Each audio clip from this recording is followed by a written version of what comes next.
Let's rock and roll. Are we on? Yes. Okay. Hey, ballers. Welcome to These Balls Get Talk, the podcast that just reached its 100th episode. Yeah. This is Mark along with John and our producer, Pete, and we're getting ready to discuss the latest in sports, tech, and pop culture. If you like what you hear or see, please like us, or hit that subscribe button, or as I like to say, tickle that little bell. I don't like it still. 100 episodes in. 100 episodes in, I don't like it. I don't like it. Makes me feel funny. I haven't said 100. I haven't said that 100 times. Believe it or not. Can we I mean, like, what I said just you do cheers? once or twice an episode. I think maybe. Salud, gentlemen. Cheers. And guests, Cheers, lift your everybody. glasses. 100 I know episodes. everybody's listening. I almost thought felt like dressing in a suit. That thought I wore crossed an my mind too. shirt. I did my Bills jersey. I figured that Except was the if most these formal balls could talk attire. green. You know, I Nice. went with the color palette. There you go. Very nice. That works. Is Steph ready? I can summon her. Okay. Gentlemen, so with this being our 100th episode, is there any fond memories that you guys have of the show at all that comes to mind? No, none. It's been a nightmare the entire time. Next topic. Yeah. I mean, Have you ever- we have gone the full gambit of Pete having a child, Yes. of us putting on a terrible show. It was very bad in the beginning, and now I just it's want to talk very. about that. Has anyone actually re-listened to the very first? I don't episode want that to. we- I'd So, be embarrassed. guys, this is one of the things I was going to do for us here. I was going to play the very beginning of the first episode just to see what the hell it God. sounded yeah, like. yeah, bring it up, Pete. I guys kind ready? of would love you to do that. I would love you to Okay. do Yeah, that. let's do it. Go ahead. Okay. So this is it. This is episode 1. 1.1. Yeah, why is it so not formatted right? That's Pete, weird. this is so anticlimactic. You're I gotta get the dog. Oh, you know why? Okay. Because I hadn't updated. Mark, it's a live show. I hadn't What are you updated the doing? three-person. What are you doing, Mark? Oh, what's going on? All right. Anyway, Pete, how was your week, man? While Mark is Well, I fucking guess around. okay, yeah. So never mind about this. We're gonna wait till Mark gets the dog. I knew that was gonna happen. 100 Jesus episodes. Christ, This is Mark. the first time I've ran away in the middle of the episode. Do you have to pee? No, I had to get the dog. The dog decided right as we're about to ready to start the show, he decides he wants to go outside. I'm so. I think the Pete leaving quick. in like season 2 or season 3, where he left for a little bit every episode, that was Yeah, I pretty funny. know. Oh yeah. And Oh, that's right. Yeah, I was just like, sorry guys, I'm out for a minute. We had the Avatar Pete for a little while he Yep. was on baby duty. That was Yeah. a rough stretch there for all of us. But hey, you know Well, John what? ran learned the he could produce the show. Yeah, we've lived produced a through couple shows. quite a That bit was of things, fine. and I'd love to talk to Steph too when she's on. When she Mark. comes on in. Well, Mark, to ease us formatically, you know how I like. Why don't we go over the format for anybody who's listening? That's true, yeah. And then we can play this. Sure. the So first with this episode. being a special episode, we're going to have 4 guests on joining us tonight, and they're each going to be joined for 2 topics each. And we're each one of these guests have been on multiple times. They're definitely near and dear to heart. They're our my hearts. favorites, Some more than others in relation to the very first guest, which except for you, Doug. what are you be- saying about Steph? is saying that she's a big part of the family. Oh, I see. I thought you were being like some more than others, unlike that first guest that we have going on. Here are some fun facts about the show while we wait for our first guest. We premiered on November 13th, 2022, and we actually recorded the show on Zoom, but we Yes, didn't we did start actually with Zoom. live stream yet. Whole first season, we limed the Live finale stream? of season 1 was our first stream into YouTube. Season 2. Season two, 2, we actually. waited 2 seasons. Yep, the first episode. That's getting into my facts a little bit later. The first season lasted 11 episodes, and we ended that season for the first time with 2 guests, go. with the Phasers, Episode 1. Tim and Lisa.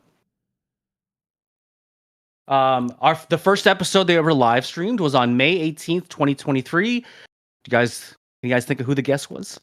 I mean, I don't know. It would be. It's very appropriate if you think about. Oh no, that's the one we did with Katie. Streaming. Yeah, we did with Katie. Oh, Katie. Yep. That's right. Yes.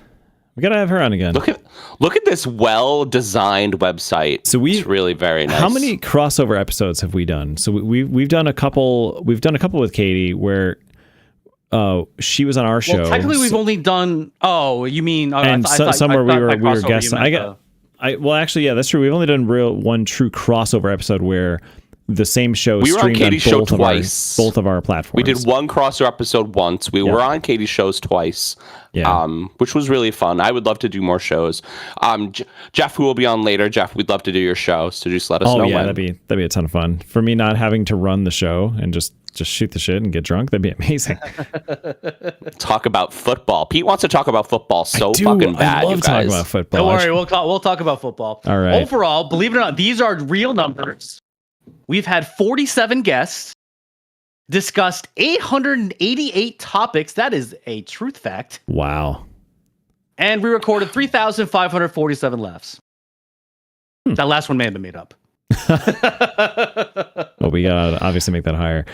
While we're waiting for Steph, how many minutes of content did you come up with that? How many minutes? No, I have not come up with that. That's a great stat, Mr. Math. That would be a great stat. I did not have time to come.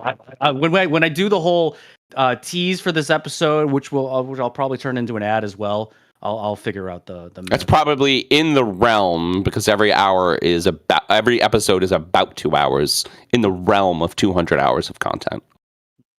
For you guys who really are going to go on a really long run, it's really great. I want to say over all of our social media platforms, we've had over 100,000 views. I don't know what the exact count is, but we're definitely in the six figures for views. That's pretty impressive. We currently have 67 subscribers, I believe. 70. Wow. 70? Nice. Clearly, I've been keeping up. A new record. And here's the first guest of honor, you guys. The race to 100. The race to 100, yes. Exactly. All right, so we would like to welcome our very first guest. Followers, please welcome to the show, Stephanie Ford. Stephan. Woo! Yay! Woo! Woo! Wait, we have a soundboard for that, don't we? I remembered how to turn the mic on this time. I was just going to ask if anyone could hear me. If the producer did his job. Mostly. Steph, thanks for joining us in this 100th episode. You're welcome. Stephanie, we're reminiscing a little bit. Can you talk about your process in writing the theme song? My brilliant mind with those fabulous lyrics. That make absolutely no sense. For anybody who doesn't know, if you listen real close to Stephanie's voice, you can tell she both sings the theme song and wrote it for us. Yes, and, you can tell by listening to her speaking voice that she wrote the theme song. You can tell that she named the podcast too. She did. You can tell that you obviously didn't pay someone to write these lyrics because we paid you in love. Can you recite them as if they were poetry? Oh my God, that would be amazing. If these balls could talk, they would walk along the bases and into the fields. If these balls could talk. With Mark and John. And producer Pete. And producer Pete. That was added later. I mean, amazing lyrics. I just randomly come up with crazy shit in my head all the time, as Pete knows. I sing the most random things. And what was it? You guys were Mark was drunk? Is that how this all started? Yes. Mark. Yes. Once upon a time, Mark was drunk. Most incredible things start when Mark is drunk. During our fantasy, I think it was in our fantasy football. It was. It was right in the general chat, and Mark's like, "I could do a podcast about sports. I think we should do a podcast. Yeah, talk about sports." And John's like, "Wait, I could just talk for hours with my friends. Yeah, I already do that. I like talking. Yeah, I like talking." I told Mark he had to be the sports commentator. You know, there's always like a guy who knows stuff about sports and then a guy who doesn't. Well, that was my job. The guy who doesn't. I just like to fake it. but you've gotten very good at play-by-play keeping up with news about sports now. So now you're actually. Well, I was just talking about that. Yeah, exactly. Like John, you said over the course of the show. Pete's the one who doesn't really know many sports. He just keeps trying to make football happen. Yeah, I could, but I purposely avoid sports so that I'm I've never really prepared for anything that hard in my life, but I'm really good on my feet, and so that's what I do here. There you go. Research department. That's a true fact. Do we have a minute to? Sorry, go ahead. Oh well, I was just gonna finish what I was saying before. Yeah, you guys were just needed a name for the podcast, and I don't remember which ones you were going between. Yeah, we had a couple ideas, but I don't remember them. We did? I don't. Yeah, there was a list. I don't think we did. Yeah, I don't think we did. There were a couple. No. I think Tim had an idea. Yeah. And someone else threw something out in your chat. We recorded that because I wasn't drunk when it happened. There were some good ideas, and then Steph's like, "If these balls," I was like, "I don't know." I'm just thinking of like something all-encompassing for sports. Balls. You guys are guys. Balls. And and you guys are talking. Tracks. If these balls could talk, they would walk along the bases and into the field. Yeah, they would. Multiple sports. And then you guys decided to use that, even though the lyrics make no sense. But I think it's hilarious. Because, what other choice did you have? Right. You named the show first, and we're like, okay, we're going with this kind of snarky, ridiculous name. And then you, after the first show, you're like, hey, guys, I wrote down song lyrics. They're ridiculous. And you sang it for us, and I'm just like, that's the song. That's the theme song, yeah. Yeah, you sang it on the spot. Well, it lasted 99 episodes. So. Yes. For the first few episodes, you just had it a cappella. Yep. No, the first one you had nothing. We had nothing in the first. So I was gonna play. Just the intro of the first one, so we can hear how horrible we sound. You guys ready for this? You got it? Yeah. Is it gonna work? Yep. Mr. Producer. Good. It's not working. Why is it not working? Hold on. This is going to be the biggest tease. We're just going to do this throughout the whole show. I think this should have worked. It's a 5-hour episode. He's ready. Yeah, exactly. He's going to get it, man. Hold on. Steph, how many different melodies did you come up with the song? Oh, that or was that fabulous, the only one? That fabulous first one, because it wasn't supposed to be serious. I was just randomly singing, and I always just record myself on voice memos with either silly lyrics, random songs I make up for Liam, or actual songs that I write for myself. And I played it for Pete, and he was like, "That is so silly. I need to show the guys." And yeah, yes. And then good. Pete was like, "I think we need to ramp it up a bit." What was that, like 20 episodes in? And yeah, I believe it was somewhere in the second or third season where we added the instrumental to it. Oh, here we go. Where each of us bring forth 5 topics to the table. The catch is that the other has no idea what the worst tease ever, Pete. So we have to rely on our Pete, this is a great joke. Are you fucking with us? It's really funny. Is it not working? It's not working, buddy. I can hear it in my headphones. Oh, no. Okay, yeah, that's why. Yeah, you guys won't be able to hear it. Shoot. All right, so we're gonna run out of time. We should probably get to Stephanie's topics because our next guest is going to be here soon. All right, it was nice talking to you guys. Bye. Hey, wait a second. Oh, I got to run loop back. That's why. All right, I should have been more prepared. I'm so sorry, guys. Go and listen to the first episode. Pete really wants you to. It's very bad. It's just don't actually do it. Talking. All right, let's. I want to list off some stats for Steph. So she was the very first guest on the show, and she appeared on the second episode we ever did. It was titled "House of the Dragon Ball Z." She was originally Dawn, the creative director of the podcast and the supervisor of producer Pete. Overall, she has been on the show 3 times. I'm sorry, this is the 4th time that she's been on the show. Excuse me. And she was on the first ever show where we had 2 female guests. Shout out to Janice. Oh, that's right. Shout out to Janice. Hey, girl. All right, everyone, shall we kick off the shindig? Yeah. Let's do it. Yeah. Wait, no. So for the next topic songs, I just picked from the large amount that I actually have saved, and I'm going to essentially pick some of my favorites. Okay, so ready? Okay. Sleep with one eye open. Here's the first topic, yeah. So the first reality TV show, in most people's opinion, was The Real World that debuted on MTV back in May of 1992. Woohoo! The show was remembered for bringing together 7 people from different backgrounds and different areas across the country. It showed their everyday lives, including romances inside and outside of the house. And we also had shows that strictly revolved around single people, such as The Dating Game, Love Connection. And soon enough, producers decided to meld the two types of shows that include Who Wants to Marry a Multimillionaire, Temptation Island, Blind Date, The Bachelor and Bachelorette, and subsequent spin-offs, Flavor of Love, Rock of Love, and more recently, 90 Day Fiancé, Love is Blind, and Love Island. So everyone, why do we think society loves reality TV dating shows, and which ones are our favorites? Why? Why do people slow down when cars have crashed on the highway, even if they're not in front of them? Also, you forgot Joe Billionaire. Wasn't that like... Oh, and the Travis Kelce one. There was a lot of them. There was a lot of them. And the Travis Kelce one that Jamie and even Jamie and Melanie didn't finish one episode of because it was just so bad. Sorry, Uncle Travi. Honestly, I feel like there's different reasons for different ones. Like Real World, for example. I don't feel like it's a car crash. Like that was so cool in its time of... And I kind of wish they still did it, but they're so, Stephanie, I looked it up. I know Melanie could probably do the intro quote. Can you do the intro quote?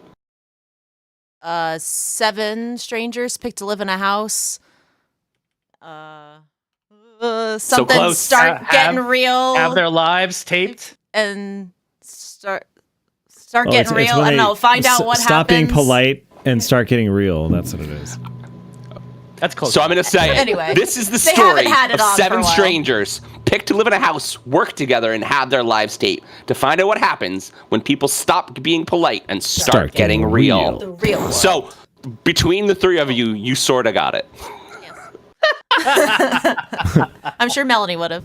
But I mean, they haven't had it on in like 7 years, and the last one was a Facebook Melanie, one, if you're listening, I love your brain, but it is broken. Which I did watch. I've watched every single Real World. And I'd say, like, back in the 90s, though, when that first started, it was for, like, cool reasons, to, like, have people together with a melting pot of different personalities and things. So to me, that wasn't quite, like, car crash, stop and staring at. It was a cool experiment. Well, I mean, Love Island is that. Well, That's that was the Real World, but reality dating shows, though, are but I definitely mean, how the it car started, crash. I thought was really cool, and I wish they got back to things like that. And they're just... I feel like this world, you can't. You'd say one thing wrong and you're just canceled instead of actually talking out your problems like you used to on The Real World. Yeah, because people still took offense to stuff, but then they had to just sit there and talk it out. Yeah, I just watched. Even make it a whole episode like on a reunion and actually talk about the issues with a third person. We just got to the episode where the producers are like, of this season of Love Island, and I just told Stephanie this, I am watching Love Island because we're out of reality dating shows, and Melanie likes to watch them with me. 5 episodes a week. We watch, like, literally we're literally on episode 2, and it's like an hour and a half. It's like we're just like crawling through it. It's my like part-time job. But we did get to the part where they're like, Ulissa has left the island, and I'm like, oh, I heard about this. Oh, you literally on like episode 2. Yeah, it's like the second episode.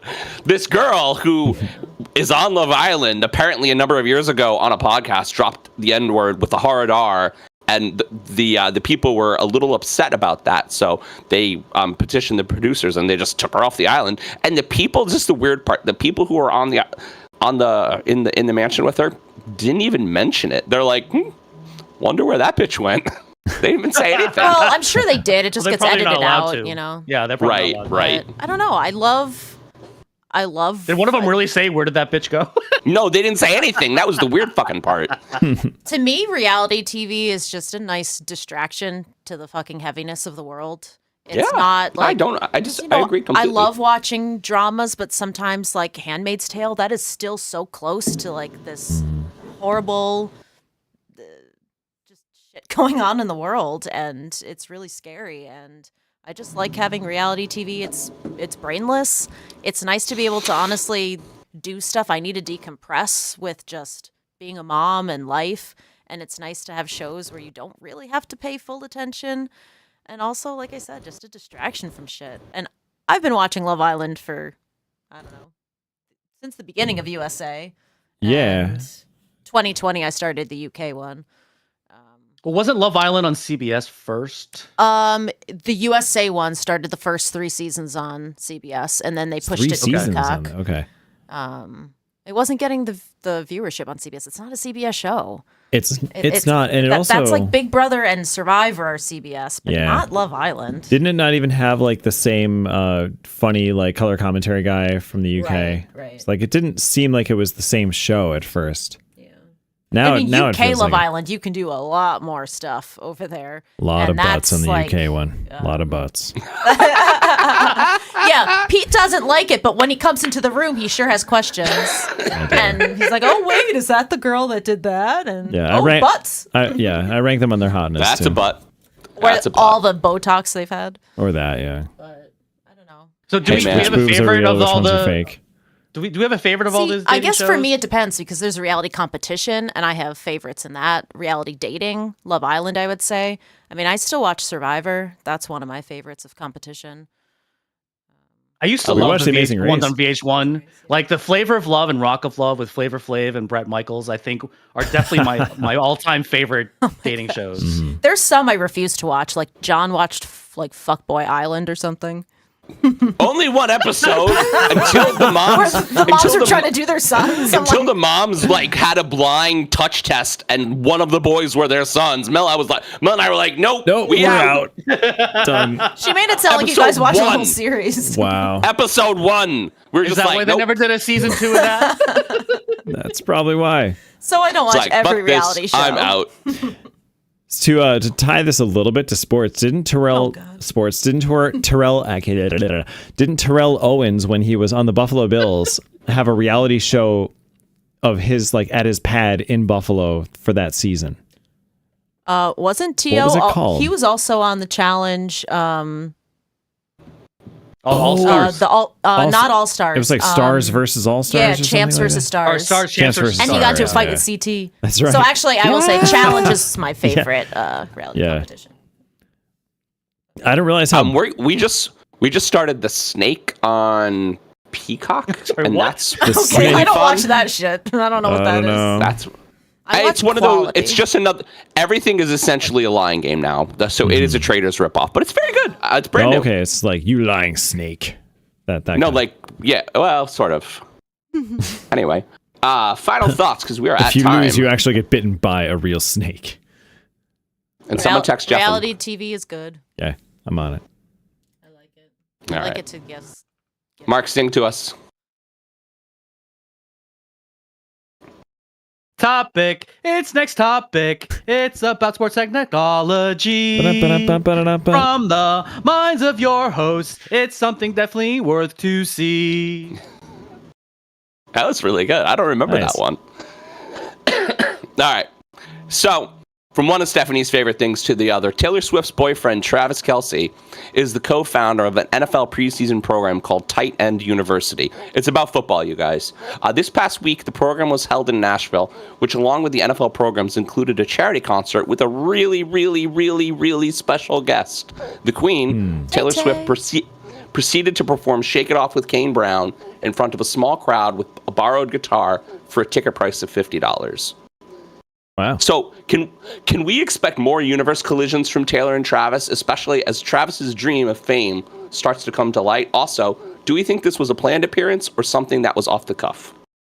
I mean, I think it was definitely planned. I feel like Taylor Swift's probably It so was- busy it'd have to be, right? No, I mean, she's on hiatus. There's very few things that right she. now, There's but very it's- few things that she does that aren't planned. But it was definitely planned. It just wasn't something that was, told to the public, so that way Right. it could be a surprise, and obviously made a bigger thing to talk about for, publicity for him and his, charity. Tight End University. He looks so old. His hair's so stupid right now. Have you seen Travis Kelce's I guess hair? he lost weight too. Yeah. He's like prepping to be famous. Like Wow. Taylor Swift's boyfriend. Like that's He's why I gonna said it get on killed purpose. if he loses too much weight. I was on the gonna football. say, Well, more tight reason end for the is Chiefs to a suck. incredibly difficult position to play if you're underweight, like because you need to be the sixth lineman. Like how the hell is Watch, he records his like best receiving season ever because he's like lighter and faster. So he, Tight End University has been going on for 3 or 4 years now. Travis founded Tight End University with George Kittle and Greg Olson. And it is literally a weekend to talk about the weirdness of their position. It's a weird position. It is a weird position. It's one of the true hybrid positions that are still left in the NFL. Right. Yeah. You essentially have to be good at every aspect of football with maybe the exception of kicking. Yeah. That'd be interesting. A position where you have to like kick and throw. So, Steph, actually, Doug, we're keeping it on you. Once. What's next for Tay? More albums? More secret surprise albums? Well, yeah. How do you? We know debut is coming at some point this year. She's already recorded that, and she said that in her letter. And Rep TV is not coming, but I'm sure she'll release, a version that has the vault tracks on it. Yeah, we were talking about that after she got her rights back, and you found some interesting information about her. Basically, she announced in her letter. Yeah, basically saying that like she couldn't re-record it, which I thought was fascinating. Emotionally, yeah, but I mean, she couldn't get into the same headspace that she was in. Then. Right, I'd argue too. Like it was just a incredible like feat of engineering that album. So. I mean, sure, I guess you could make it sound the same, but like you're right, she was not in the same space she was then. And that's the one album that I feel like you can't catch lightning in a bottle twice. Well, regardless, I'm excited for that because there are theories that there's a secret album that was written after 1989 that was supposed to come out, and then everything happened with Kim K and Kanye, and she scrapped it and then went into hiding and then did Reputation. So those could be the vault tracks. Her mother had a scare with breast cancer somewhere in there too. Yeah, I remember she's been on and off. I remember for There's the a album. song about that too. What was it? It was Love Story, right? Or no? Was it just called Love? I forget now. That particular year, I believe this was 2021. She was only going to do 2 concerts, one in California and one in Massachusetts. And I actually had 2 tickets to that concert. Oh, wow. And then she had to cancel them. I believe it was ultimately canceled because of COVID, but it could have also been because she just wanted to be with her mother. Mm-hmm. That was the last album I ever bought on CD. Really? Lover was the title. I was going to say, Loverfest was canceled. Loverfest. But debut will be coming out and at some point. I'm sure she's writing a new album that'll be out next year. To wrap this up, I did want to take a moment to talk about the actual feat of engineering, which is the bracelets. So I had 2 questions, 2-part question. The first part of the question is, A, how was somebody on her marketing team still connected to those bracelets? And B, remember the bracelets that we Stephanie, missed out on because we got to the show late? Yeah. Oh no, Stephanie didn't have her bracelet. No, we didn't have one. I had my bracelets, but Pete made us 2 hours late for the concert. So no, what I'm gonna say is that I have seen video, and I was wondering if this was true. She made the bracelets go off the moment she got the rights back, and I thought that was so cool. Oh, that bracelet. I thought. Did you guys not hear about this? Yes. Yeah, not the friendship bracelets. The pre-programmed ones. Yeah. The pre-programmed light-up bracelets, which apparently were still connected to the internet somehow in your house, which I'm a little concerned about. Yeah, that's a little bit weird. The fact that they auto-connected to your home network somehow, or like how the hell? Or maybe they were connected to Starlink. Definitely cellular. It had to been cell network. Cell network, yeah. Definitely cellular. So you but the fact that worked is incredible. You almost have to theorize that this was the plan all along. She knew she'd make enough money from this tour this summer, or last summer. And she knew that she'd get the rights back from that money. And she knew that everybody would have these bracelets. Unless it was just an afterthought. She was like, let's turn the bracelets on. I'm sure it was an afterthought. But I mean, I don't think that was planned. But it's been in the works for a while. And I'm sure she's been planning to get her masters back. Just not from Scott. Oh, my God. No, not Scott. Yeah, I can't. Disick? No, that's Scooter Braun, was it? Thank you, Scooter Braun. Scooter Braun. Thank you, Pete. I was thinking Scott Borchetta, who was the original, head of the record label. Oh, gotcha. Right, Scooter But bought yeah, it, got the record once label he from sold him, them right? to someone else, then she was finally able to get them from that company. But Yeah, that's nuts. So man. I have one last question. The Eras tour, as of right now, the biggest tour that's ever happened. I mean, it was massive. yeah. Probably until Beyonce does her Cowboy Carter tour, but that's another story. Shut the fuck so up. how does Taylor? Do you think Taylor's going to tour after this next album, or does she have to kind of take a break from touring? Because again, you can't really top the Eras tour, can you? I I don't. don't even know if you need to work on topping it, but I think she'll definitely still tour after her next album. She'll also have Debut, which she did not have a single song for on the Eras tour. She'll have That's true. vault tracks for Reputation, I'm sure by then. She'll have a new album. So Yeah. we talked a little bit There'd about. be no reason why she wouldn't want to make more money and Right. more people would want to come She see loves her concert. performing. I do think, though, Mark, like you said, you're not going to top the Eras tour. And just I mean, we were at the show, one of the shows in Toronto. It was incredible. Like that was insane. But what she could do is during her tours, go back to what she did before, which was basically just stick to the album that she's touring for, but take a chunk of format from the Eras tour show where she just bonus songs. The bonus songs. So she'd go out with an acoustic guitar and she's like, those songs would be different every night. So that was the more like free form, like, Are you hey, listening, Taylor? what's that? Yeah. No, like I'm just gonna talk to you guys and just play some stuff on an acoustic, like, and those could be any song from any era. So it'd be cool if she kept that part. So maybe like, you know, her tour would be mostly the album, I mean, it's but smart a couple of those bonus songs. business to make every single show different so that way you'll want to come out. It's what she does with Of her course. albums, you know, make Yeah. the art different, make this version a little bit different so that everyone will buy it. I mean, I don't buy them all, but there are people that do, and that's how she makes her money. Merchandising. What? That's a great way to end it. Steph, thank you very much for joining us. You're welcome, you're welcome, you're welcome. Yes, thank you. Yay! To another 100. That's right. We're all going to be old and gray by the 100th episode. It's only 2 more. It's 2 more years, Pete. Yes, at the rate I'm aging with our son, Oh my God. it will be. And I told this to the girls earlier. I have stopped. I refuse to age anymore. I'm done. All right, Oh. Jeffem, It you works can like you that? can come Wish on it was now that if you easy. want. All right. It does. Here we Give go. the man an intro, Mark. Jesus Adios. Christ. I'm gonna give him an intro while he's on. Bye, staff. Bye. Still speaking to the headphones. Pete, do your magic. And Jeff, lower your there. I was voila, gonna we say, have a Jeff, Jeff. move your camera. There he is. Hi, Jeff, and bye, There's Jeff.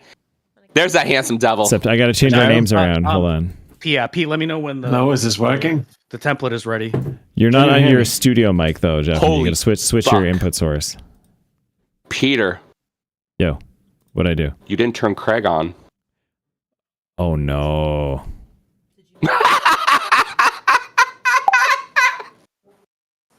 This whole time. Can you hear this? There. There we go. Huh? Yeah. No, I'm praying. What? Peter, Yeah. turn Craig on right now. I will. Jesus Give me Christ. a second. Give me a second. Give me a second. I wonder if we can take the audio from the live stream. We can. It just won't be on separate tracks. Mhm. Why are we getting? Peter will figure it out. He's I will. smart. It's fine. Is this your spot? Running the sh- Jeff, I think you're choppy, bud. Yeah, Oh. we're hearing some of our cells kicking back. Your video Say is something. wonderful. Video is good. Say something, Jeffem. Yeah, a little bit. Hold on, guys. Gotta love troubleshooting in the middle of a show.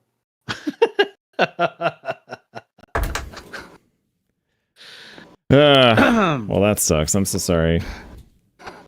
Maybe- It's only 30 minutes of content, an hour and a half show. It's totally fine. It's fine. We'll just sound a little different for the first half hour. Figure it out.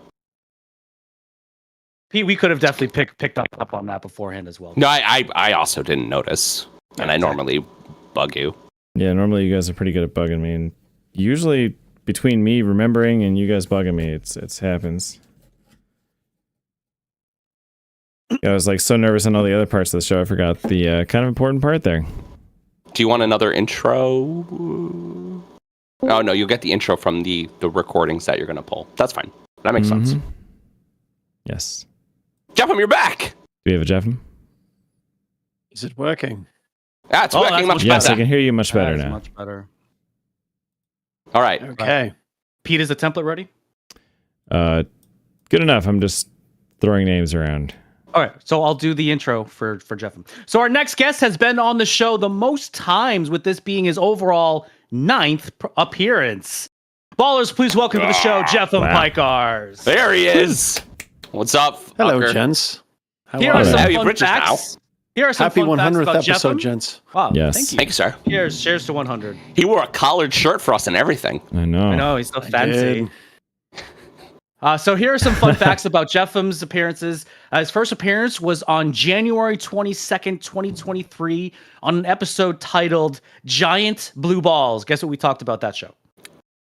The New York Football Giants. Giant blue Yep. balls. Well, that episode mainly was How'd named they do after that the New year? York Football Giants. All other episode titles have been baseball related, including Based on Balls, Curveballs, World Series of Balls, and my personal favorite title, Goofy Baseball Face, because I'm guessing we talked about Mark Teixeira that day. Yes. Hope so. So guys, on our He's on our, really nice, by the way. on our live stream now, I have the picture that we had up from that season, episode 8, Giant Blue Balls. That is an old picture of the three of you guys. You all look so young. We are. That is from Mel's Crazy. You know where that's 30th from? birthday. Wow. Holy I crap. believe What are you saying, No. Pete? Mel's I 30th I mean, birthday, we- so that was 15 years ago. Give or I take. mean, we still look damn good now, gentlemen, but you know, Oh, just, I know. just different. I know. We're Well, just, I'm we're just just getting- aged now. Like I fine said, wine. I'm just getting It's, better. it's like a fine wine. Yeah, Pete, exactly. exactly. I think it's better with time. That's right. Oh yeah, that is definitely from Mel's wasn't it 30th from birthday. Bourbon Street? Yeah, Mel's 30th birthday. Bourbon Street. It's 15 years ago. I Bourbon remember I had a Street. big zit on my nose that night. As I can't tell I because asked the we didn't have webmaster. digital cameras good It's enough me. to pick that up before. Yeah. Oh man. I think Tara was there that night. So I have a little fun fact for until we change formats for our seasons. Jeffem was the perennial season episode 8 guy. Anytime there was episode 8, we're like, it's the Jeffem episode. Crazy Eights. Yep. Crazy Eights. But now that we split it That- up, that's one it's reason gonna be why. random. Yeah, that's one reason why he's had the most appearances. In fact, he's been on every single season that we've What's had. because we This is love our- talking. this is our We eighth love talking to season. Jeffem. We do. I mean, He's I also think a perennial. He's also a perennial listener. So Jeffem has listened to mostly every episode. I try to. I'm pretty caught up at this point. But Like I said, it's a lot of I content. love you guys. Yeah. I love you guys. What can I Oh, say? we love you too. Yeah. Yeah, Plus, we have Mets, Yankees, and Red Sox all represented on this one show. we do. And the Bills. We do. And the Bills. Because I don't have a baseball Well, with team. regards to baseball, yeah. Yeah, we don't have a Jets fan here. And that's yeah. Oh, that's All right, a Mark. shame. Mark, we're No. running on time, so sing me a song, bud. Oh, I didn't sing the song yet. No, No. no, you didn't. Let me go. Whoa, start over. Like next. Something happened there. Let me go were on. Like next topic's gonna come. Let me go on. Hey, John, I know you're the one. Na-na-na-na-na-na-na-na-na-na-na-na. Da da da da. Yeah. So, as I previously mentioned, Jeffem is a big baseball fan, and while his number one team is the Mets, my Uncle Steve, he is a true student of the game. While on this show, we have mainly been discussing the greatness of Aaron Judge and Shohei Ohtani, we perhaps have missed out on talking about a player with the best nickname in baseball today, in Cal Raleigh, aka the Big Dumper. This Seattle catcher, What as is of his this name? taping of the show, It's actually he has a big butt. possesses- It's named after his big butt. Oh my God. He actually possesses more homers and RBIs than the aforementioned Judge and Ohtani. Now, we've also seen a new team not to be trifled with in the Detroit Tigers, who are currently tied for the best record in baseball with the Dodgers, who have a team salary of almost $200 million more. Finally, young pitchers are also the talk of the diamond, with Paul Skeens and young Jacob the Miz Mizurowski. So everyone, is Cal Raleigh the real deal? And what other surprises should we discuss about this Major League Baseball season? I think that the problem with first half successes like Cal Raleigh is that people figure it out. And there's been a ton of them throughout the years. People figure out pitchers at the second half in the second season. People figure out hitters. They just figure them out. There's too much metrics in baseball. Is his half season ridiculous? Yeah, but he's still on the fucking Mariners. Who cares? Who gives a shit? He's on the Mariners. How do you really feel about him, John? Right? You know, if he was on the Yankees, John would be like, oh, Cal Raleigh. That is. I mean, we don't need John another Woody. fucking outfielder. The thing about the Yankees right now is the Yankees have too many players that are good. It's a hard problem. Mm-hmm. Oh, it's so difficult to be a Yankees fan right now. I know. Cry me a river. I think that the way that the Tigers are getting managed is really actually very exciting. Scribble's very exciting. They're playing really great. Just having an away stand against the Reds. I think the Reds are really fun to watch. Trevino and Chisholm were jarring each other. Chisholm got thrown out of the game the other day, even though those guys are friends. They literally were on a team together last year. So, I think baseball is really fun right now, honestly. Yeah. Well, in terms of Cal Raleigh, there's no precedent for his numbers. He supposedly made an adjustment, and what it looks like to me he's doing is he's swinging less just in general, because he's one of those low contact, high power guys, and he used to just swing at everything. So it looks like the adjustment he made, from best I can tell, is that, and pitchers are going to catch up to that. I agree with John 100% here. They're going to realize, oh wait, if I just throw and get ahead of the count, I'm going to keep him on his heels, and then he's going to fall back to earth. I don't believe it. It's either that or he's on steroids. So, I mean, nobody jumps the way he did, and it's unprecedented. Even though I know he's 28, it's a peak season in baseball, all that. I just don't buy it. I don't buy it's a small adjustment. So, well, it's going to be a little bit. I mean, he had 34 homers last year with 100 RBIs and 30 the year before that. Well, so Yeah. It could be a small adjustment. You never know. Or it could be steroids. He's always had power, sure, but he's never hit for average the way he is. He's never had the on base percentage he is. He's walking more. So I don't know. Best I can tell, that's what he's doing. And along with what John said, I think, but I would be surprised if it's not this year, next year, that pitchers are going to catch on. They're just going to realize what he's doing, and they're going to make adjustments. That said, I think Detroit's the real deal. So, and I told you guys that. Yeah, let's talk a little bit about Detroit. Speaking of previous seasons, Detroit is the real deal. Well, we talked about this on the show last week. I think what's really crazy about Detroit is the change between this season and last season, as far as their win percentage, their pitching percentage. Everything is just much, much better. And I don't know if that's coaching. It's not just Glaber. It's not just Glaber. Glaber didn't fix the problem, because Glaber never fixes the problem. I heard the Yankees were asking Glaber to come back. You see that? Really? Yeah. Wow. That'd be a mistake. Because the infield's in shambles a little bit. The Tigers are winning games a lot like Jeff's Mets. It's been the starting pitching. Now the Tigers have had a little bit more success than the Mets as of late, but that's a different story. But the Tigers are different. I agree in general, but they were also a young team, right? They had a lot of young talent. They're very young, and it takes time for that to develop. And I think we're just seeing one of those teams that it's all clicking this year. And I don't know, it's pretty exciting to watch. It reminds me a bit of the Diamondbacks last year, or was it the year before? Either last year or the year before, where they made the World Series last year. Yeah, it was last year. Okay. Was there something to be said, I guess, for the Diamondbacks last year, for the Tigers this year, like a more spread out salary? You don't have one player making 50%. You have a lot of players making 20% or even 10% of the salary cap. And I've got some storylines I can build on here for you, Mark, here. Oh. So one of the ones I wanted to throw out, I loved what you touched on with the new aces. So that's what I'm calling all these guys. I'm sorry, So it was 2023 the Diamondbacks made, not last year. So it was 2 years ago. Mhm. All right. Thank you, research department. It's good to see you guys have got that back. Yeah, I don't know. It's what really happened to improved by your that 100th episode. I just want to say, guys, it's top notch now. I have so many computers on around me. But no, I think one of the interesting ones, though, I wanted to call out was the return of the old aces. So you got Lance McCullers Jr. on the Astros. He came back after nobody thought he was going to. Jacob deGrom came back and looks like himself again. 37-year-old Jacob deGrom. Yeah. I know. Almost had a perfect game the other night. I know. God, I miss that guy. Clark Schmidt almost had a perfect game. Until a few days ago, I was going to say Chris Sale because Sale was looking ridiculous. Chris Sale's back to his old ways again. But he's gotten injured again, so he's back to that. But also, I'll also mention Max Fried on the Yankees. Looks fantastic. John's new favorite Yankee pitcher, Max Fried. Fuck yeah, he does. You see him pick that guy off second to end the game yesterday? That was an awesome play. That was an awesome play. Awesome. Just awesome. Great tag, great throw. My God. And he bobbled that ball. He bobbled a ball, okay, in the game yesterday, down the third base. Oh, no. No, John?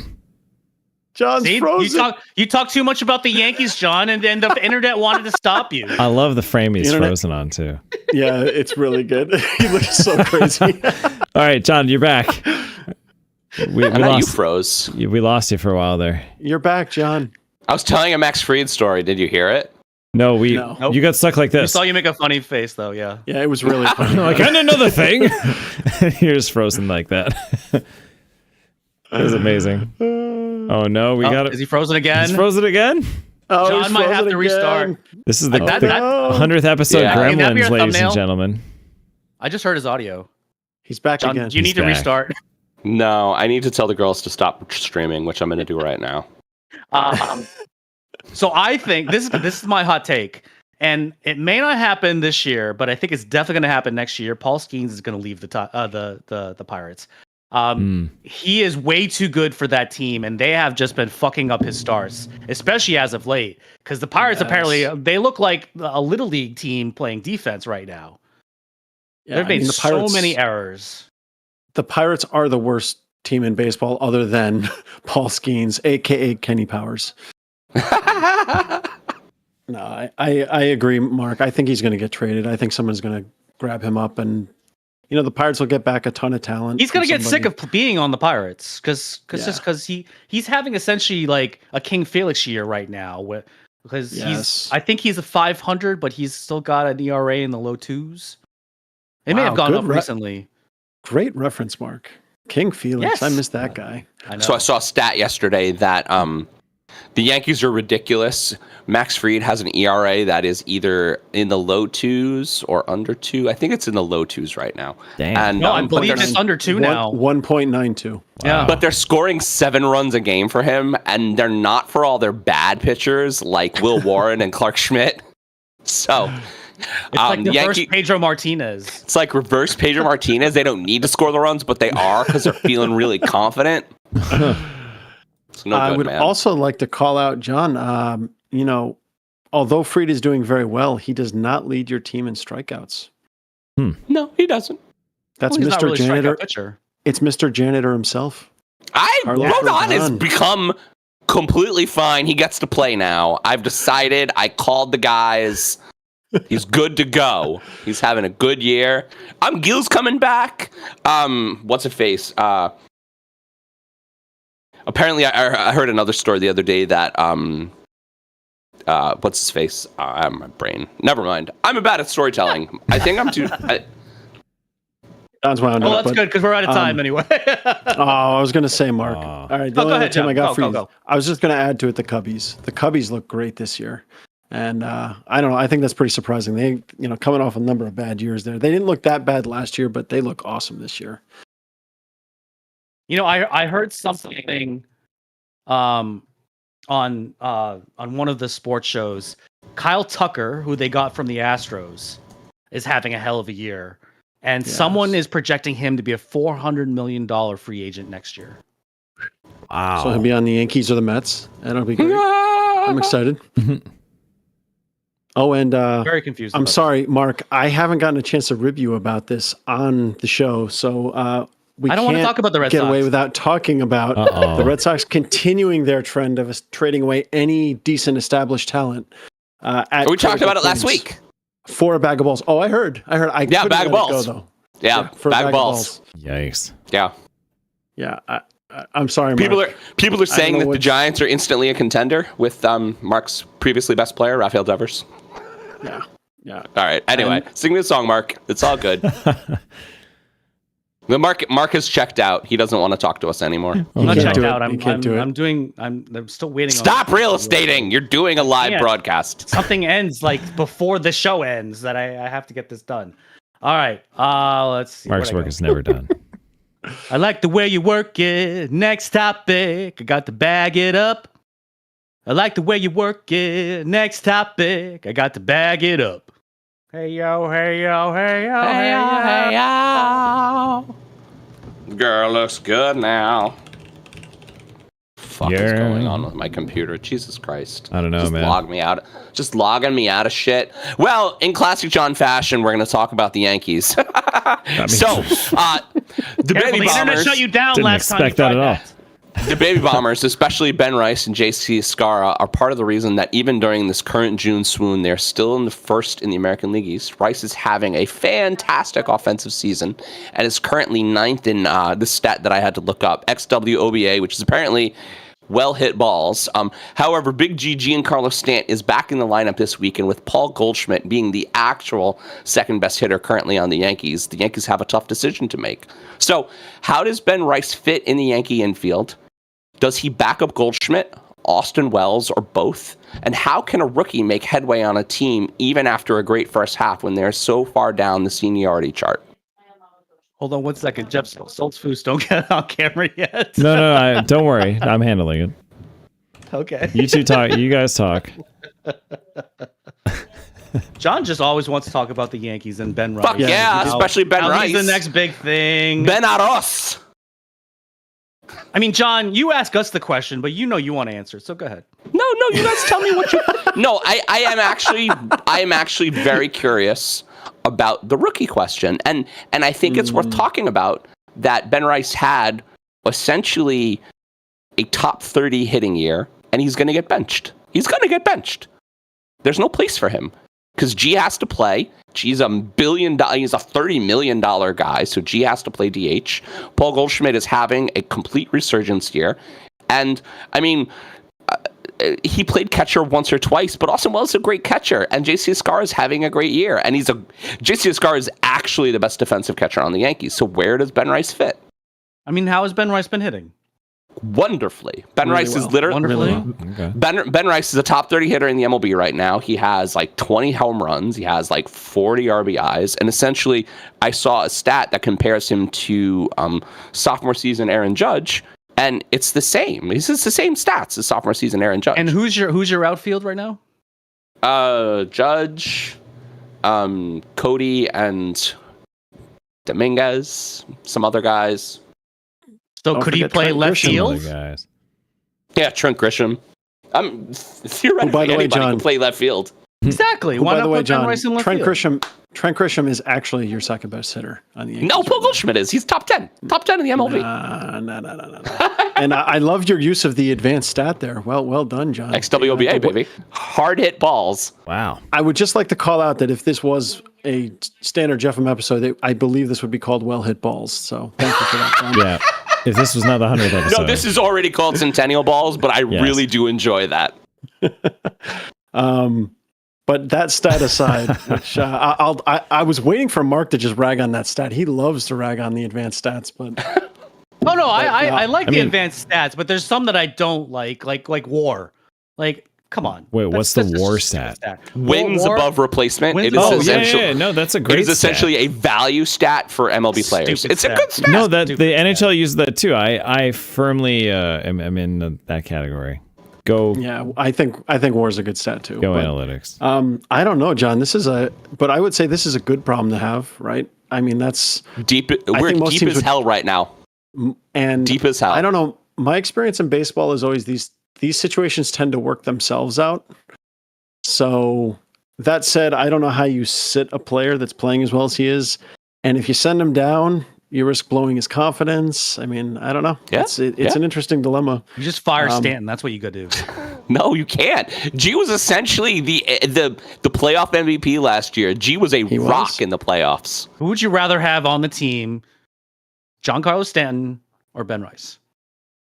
I mean, Ben Rice, because he's literally 15 So years bye younger bye, than him. Stanton. He's literally younger and the same Just trade him. size. Seriously, trade Stanton. Why not just That trade is him? that is a good idea, but they won't ever do that. But that's a good idea Why? because they're the Yankees Man, and it's Giancarlo cost Stanton so is much shiny. money. He's cost so much money, and he's probably going to get hurt in another month. Probably. That's what he. That's why I'm saying I think Isn't this that what problem will work. John Although maybe Carlos that Stanton solves your always issue right does. there. Yeah. Yeah, exactly. Giancarlo will just get hurt, and Ben Rice can take over. Yeah, that's what I suspect will happen. Somebody will get. Do you know hurt, JC something will Escara used to be a substitute teacher in Westchester happen. I did not know that. while he was in the minor leagues because minor league players don't get paid anything. Oh, interesting. Yeah. What school? Literally like with some of Melanie's friends, like in Salem and stuff. He would substitute in Salem. Wow. Okay, Yeah. that's pretty funny. Yeah. Like they were like, oh, he's the nicest guy and all that shit.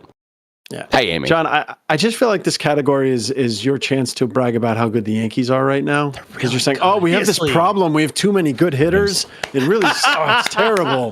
No, Oh, but they man. okay. Don't you hate it when you have so much talent on your team? Here's the thing, though, because I knew this would come up. I don't think hitting wins baseball games.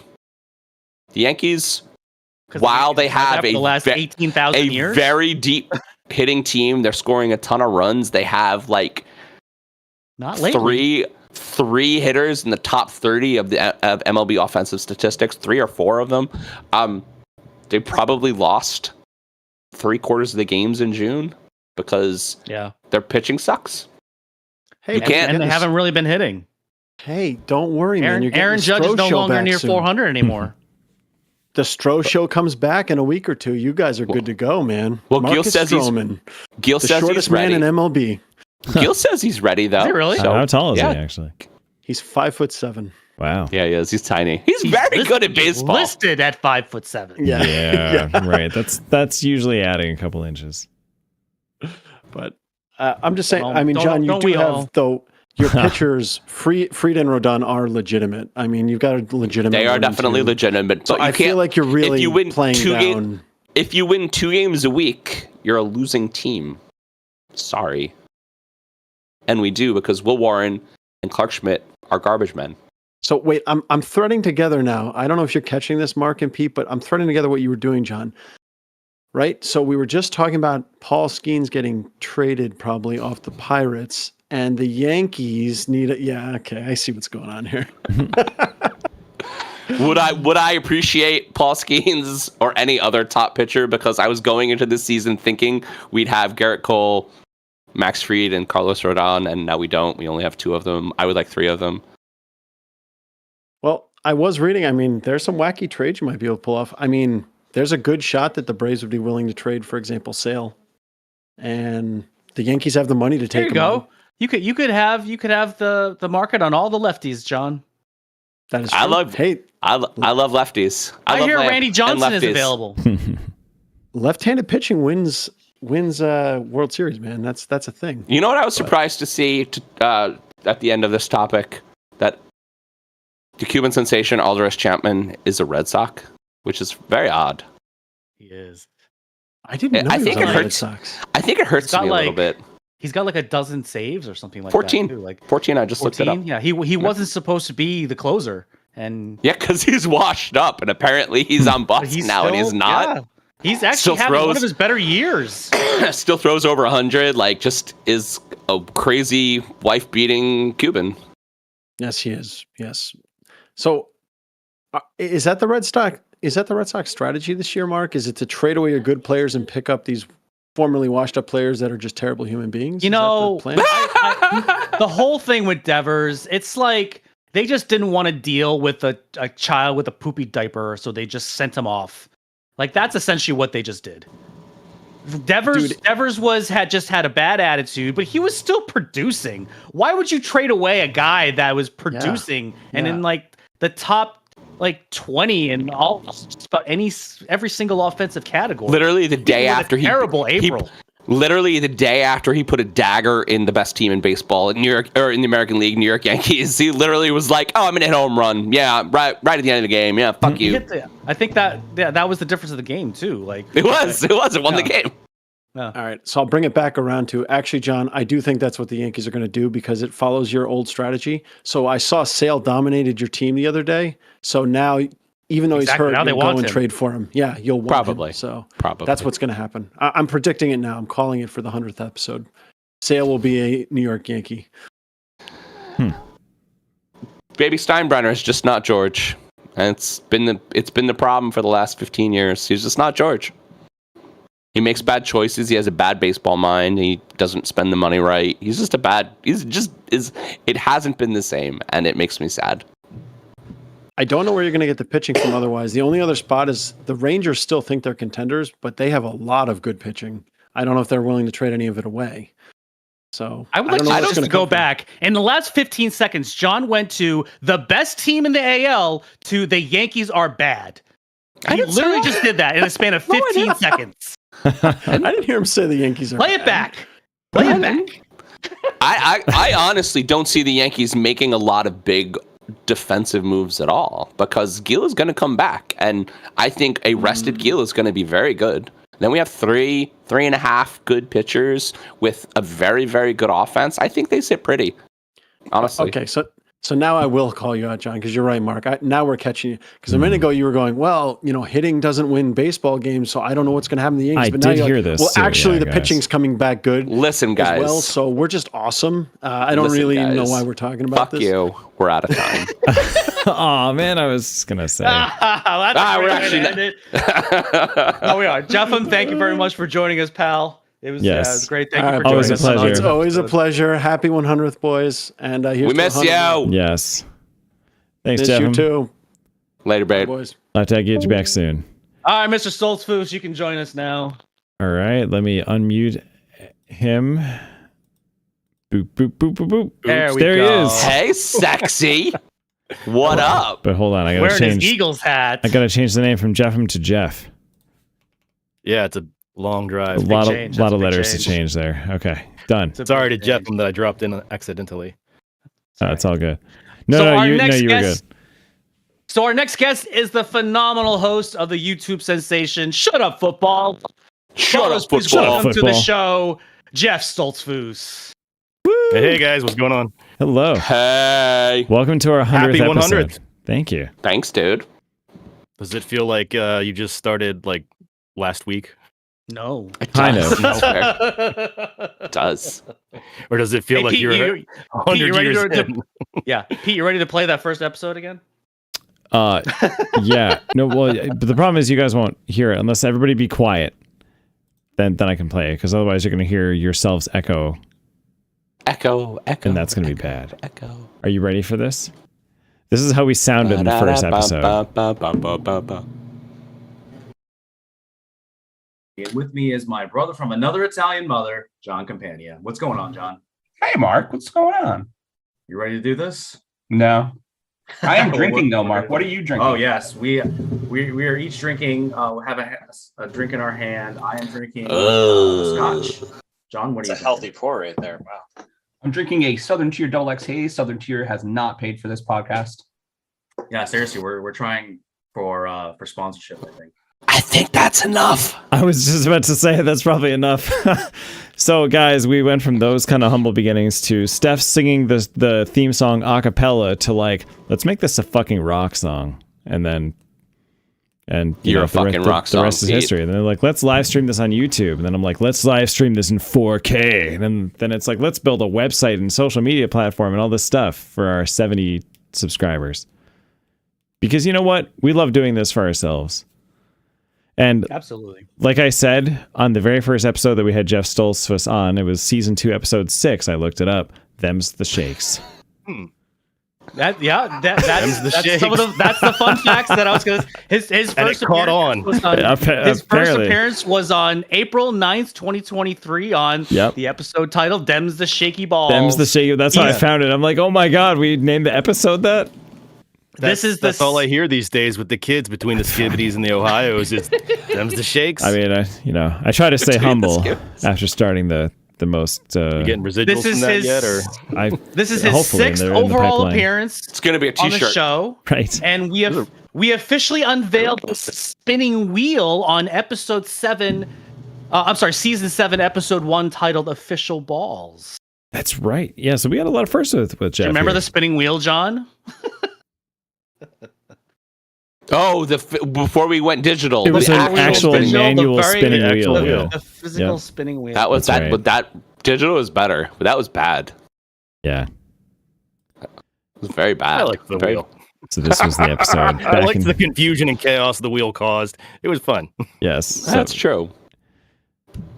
Jeff, why don't you give a little rundown of maybe what's to look forward to this upcoming season for Shut Up Football? Well, lately I've been doing a lot of evergreen content. So I've been working on a lot of stuff that can hopefully find an audience when it's not just news. So I've been doing a lot of history with the game, a lot of things about mascots. Just did one about the Chiefs mascot retiring. I can't help it. I love mascots. interesting. Pretty much anything around the game is usually interesting to me, more so than just going over numbers. So, but that'll continue probably through the summer. I just got done with a ton of fantasy content after the draft, which I always do because that's about the only time of year I can pay attention.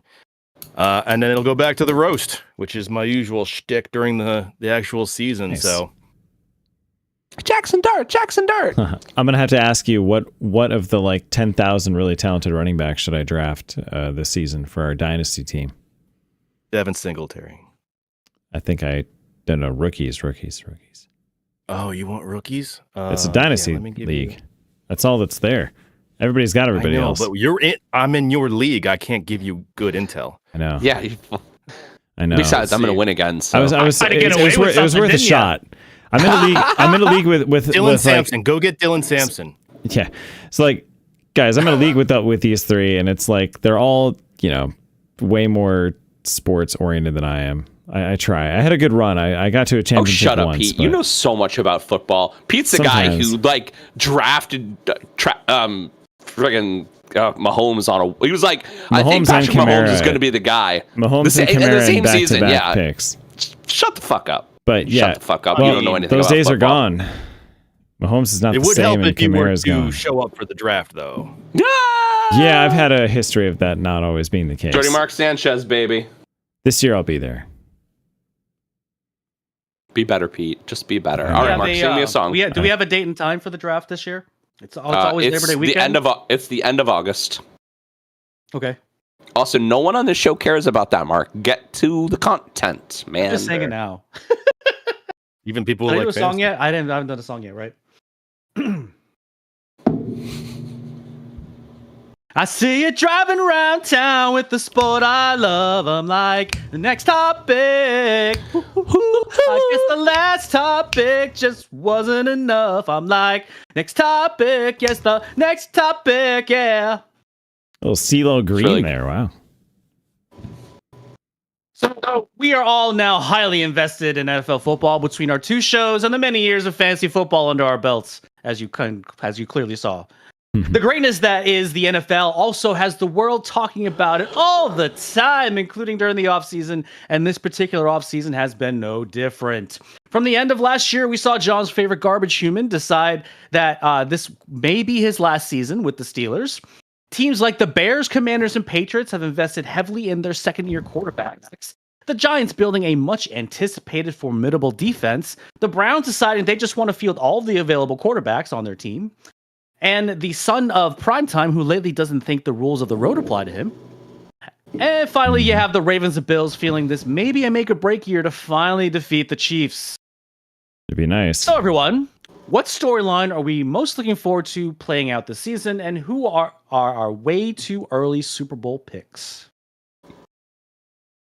So, I mean, here's the deal. I would love the Giants to be a top 5 defense, Jackson Dart to start sometime in the middle of the season and be the next Josh Allen, and the Giants to win, I don't know, 8 games. I'm not going to be greedy. 8 games. How many players? Do I think that's going to happen? It's a kind of a long shot, but I can be hopeful. So, I question. think the storyline for you is what's going to happen with your coach after those 8 wins. Yeah. I mean, Do you think he even makes it the full season? If they win 8, I think he makes it. I Will think they that's- win 8 for? I Will think they win that's 8 for sure? I think don't that's know. the threshold, though. I agree. Do you think I agree. maybe they start with Russ, They're maybe gonna win a start couple Russ. games, then they start Jameis, Then- maybe win a couple games, and then they fire Dayball, and the new coach, whoever it is, decides I'm going to start Jackson Dart, and then they win their 4 games. So that would be their 8 games right there. I don't think that's it's how going the to be season that plays crazy. out. No. No.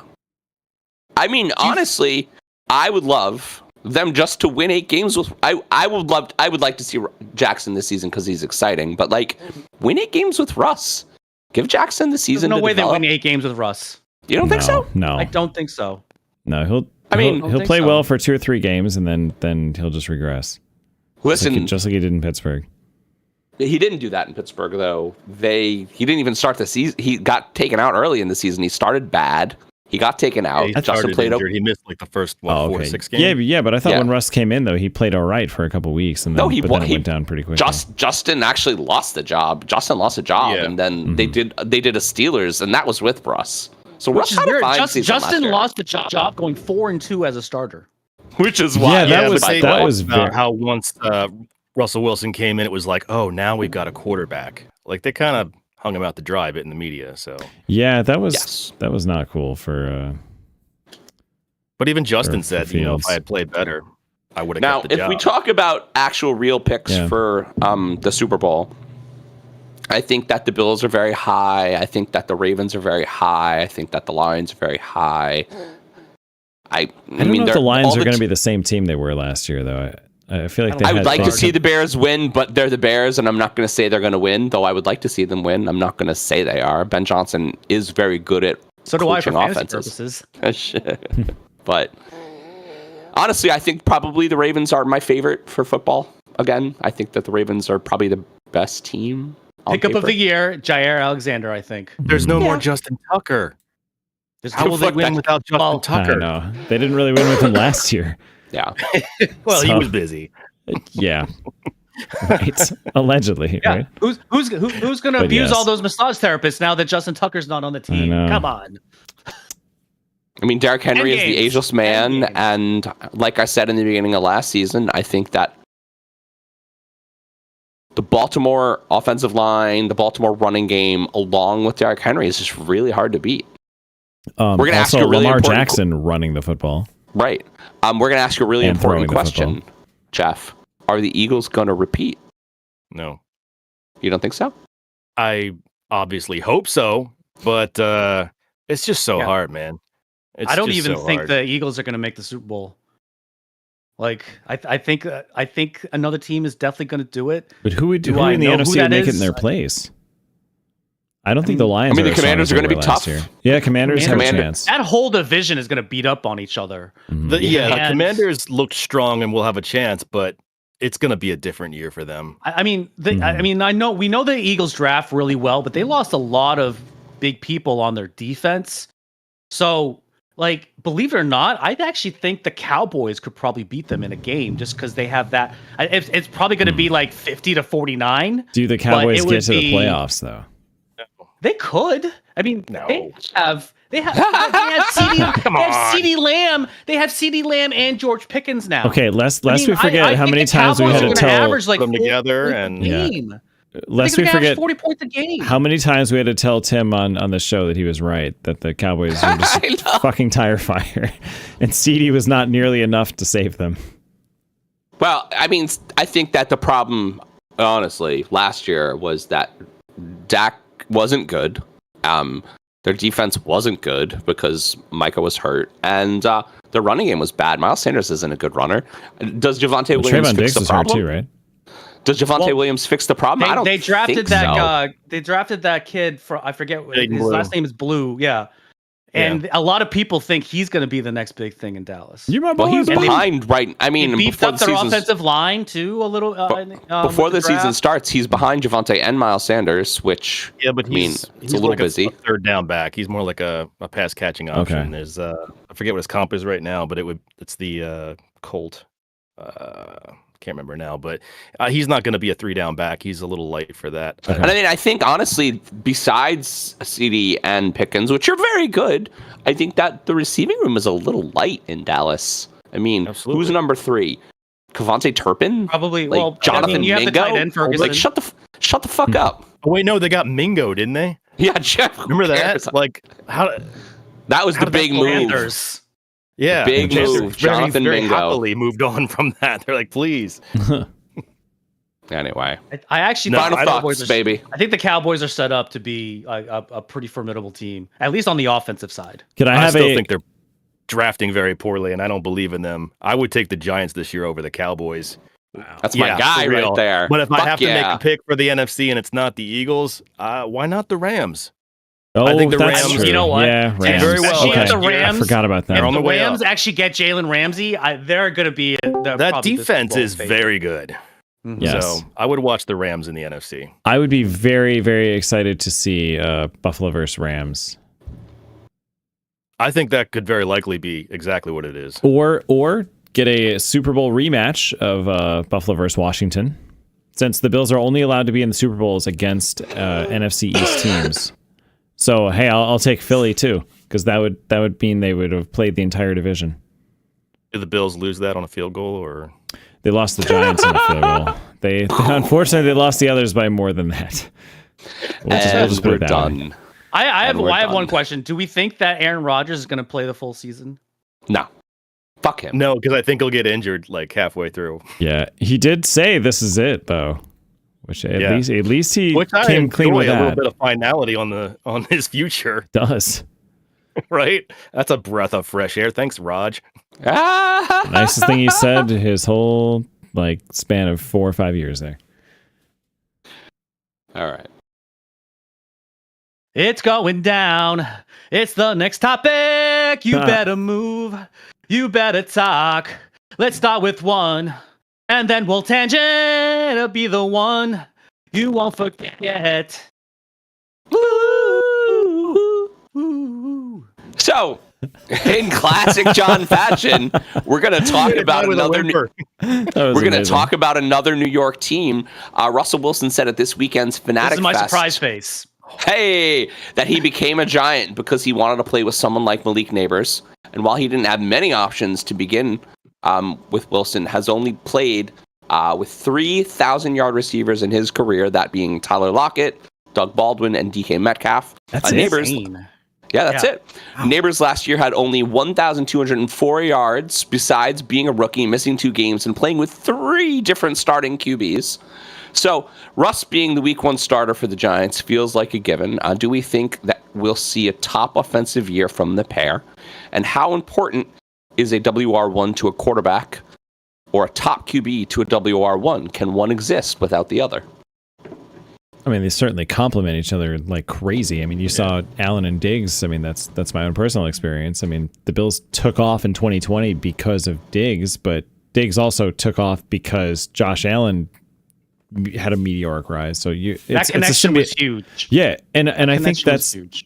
when you always hear about these incredible receivers, right? They're usually attached to an incredible quarterback in NFL history, right? You have Montana and Rice going back way back. Brady and Moss. Yeah, Brady and Moss for those couple seasons where he was in the Patriots, they were unstoppable. So, I mean, last season, I guess, did Leak have so many yards just because he was the only person who knew how to catch the ball in New York?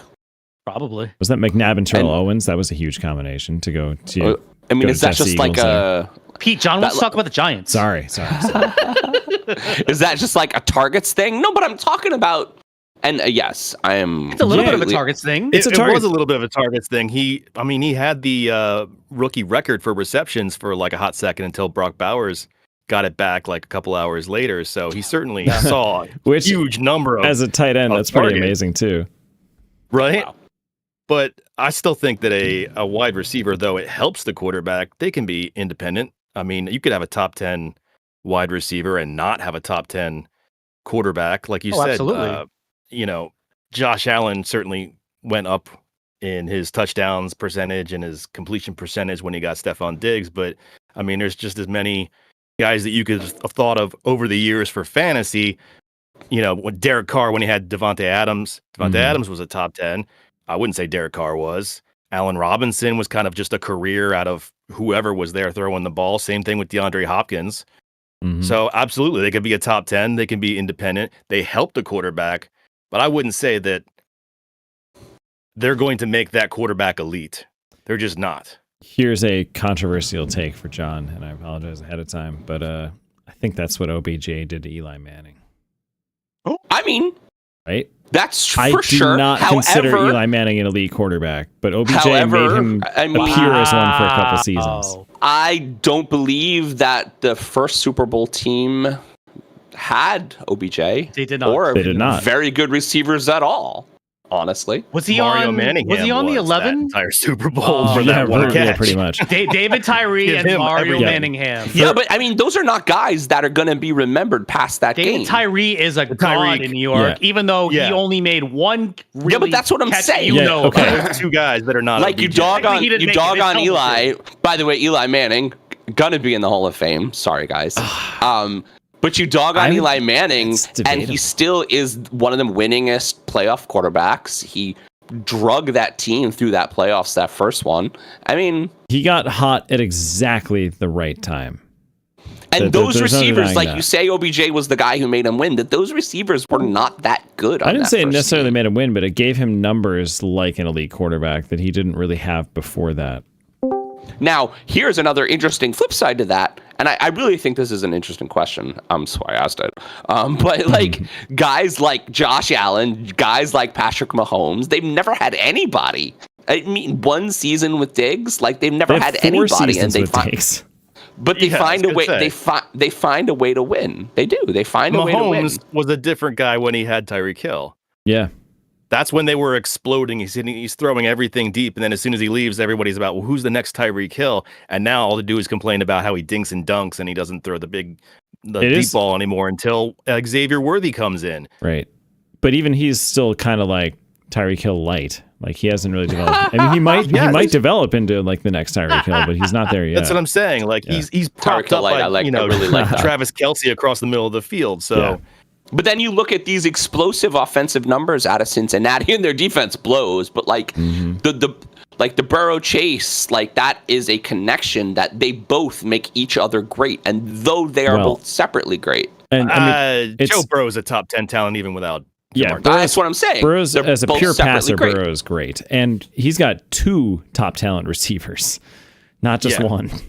And they their were all offensive in on numbers- them Yeah, Their offensive numbers were ridiculous last to the year. detriment of their defense. They were losing games like 50-40. Like, what the fuck is Right. wrong in Cincinnati? this is why I said like, please God, don't let the Bengals in the playoffs because Right. all they have to have is They're not one going to or- have anyone on defense. They won't yeah, be but that making defense is playoffs. plucky, and they might just have 1 or 2 good games, and that's Plucky. all you need. Plucky. Yeah, Yes, watch that's some the word plucky to describe. rascals. That's the word to describe all Yeah. great defenses. Is Well, I mean, that's what they would have had to have been.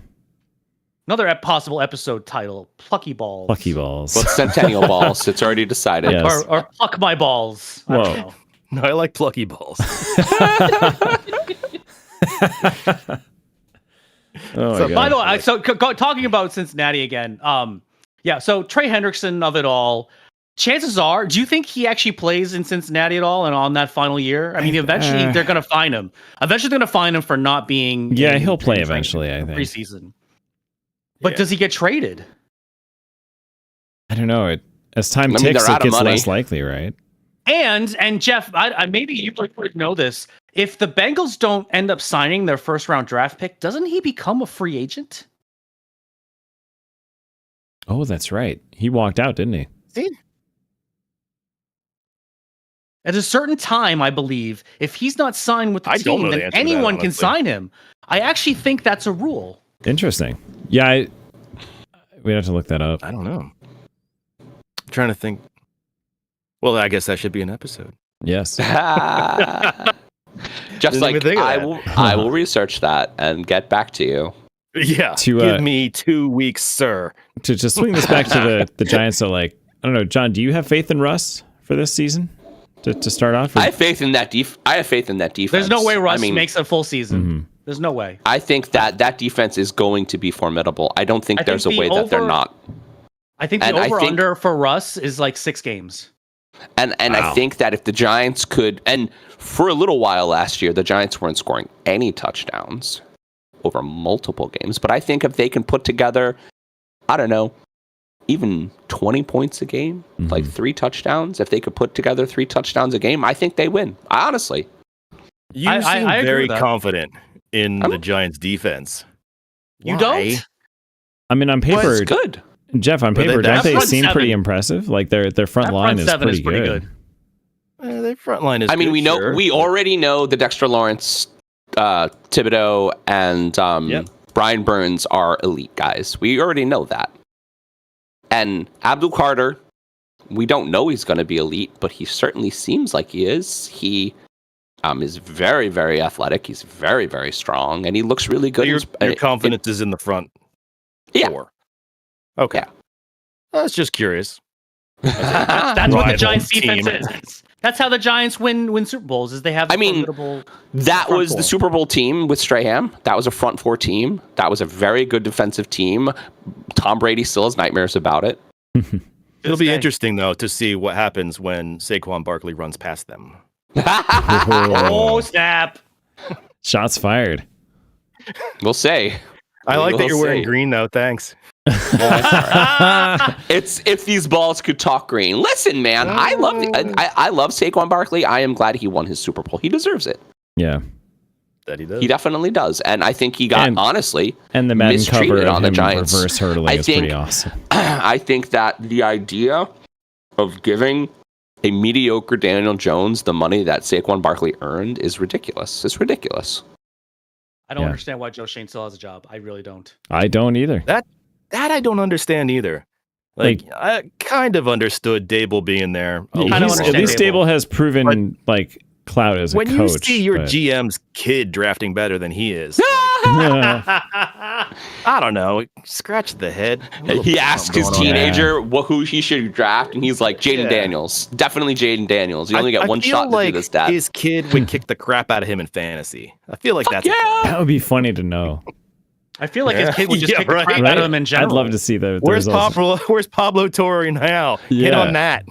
And I mean, like, Leak isn't the wrong choice, but you have to remember your quarterback is Daniel fucking Jones, Yeah. Not anymore. Not anymore. who the shit is going to shine on twice. Anthony Richardson is an absolute tire fire. So Daniel Jones is going to start week 1 in Indy, which is ridiculous to me, but he's And going everyone's to. everyone in India is excited about that too. Like they forgot that he was an awful quarterback Like- in New York. Yeah. Awful. I don't understand that at all. Awful. But it's I guess it's They better forget than that he tripped. Oh, he once tripped over the 20-yard line. he did. But you know what though? The bar is very low in Indy, right? Anthony Richardson completely flopped. So they Yes, just the have to Anthony get Richard anything, experiment has failed. It's done. I knew he was going to be flopped. Just so you know. Fans will be excited about anything new. Kind of Yeah. like Russell Wilson with the Giants. Ooh. I I'm super excited.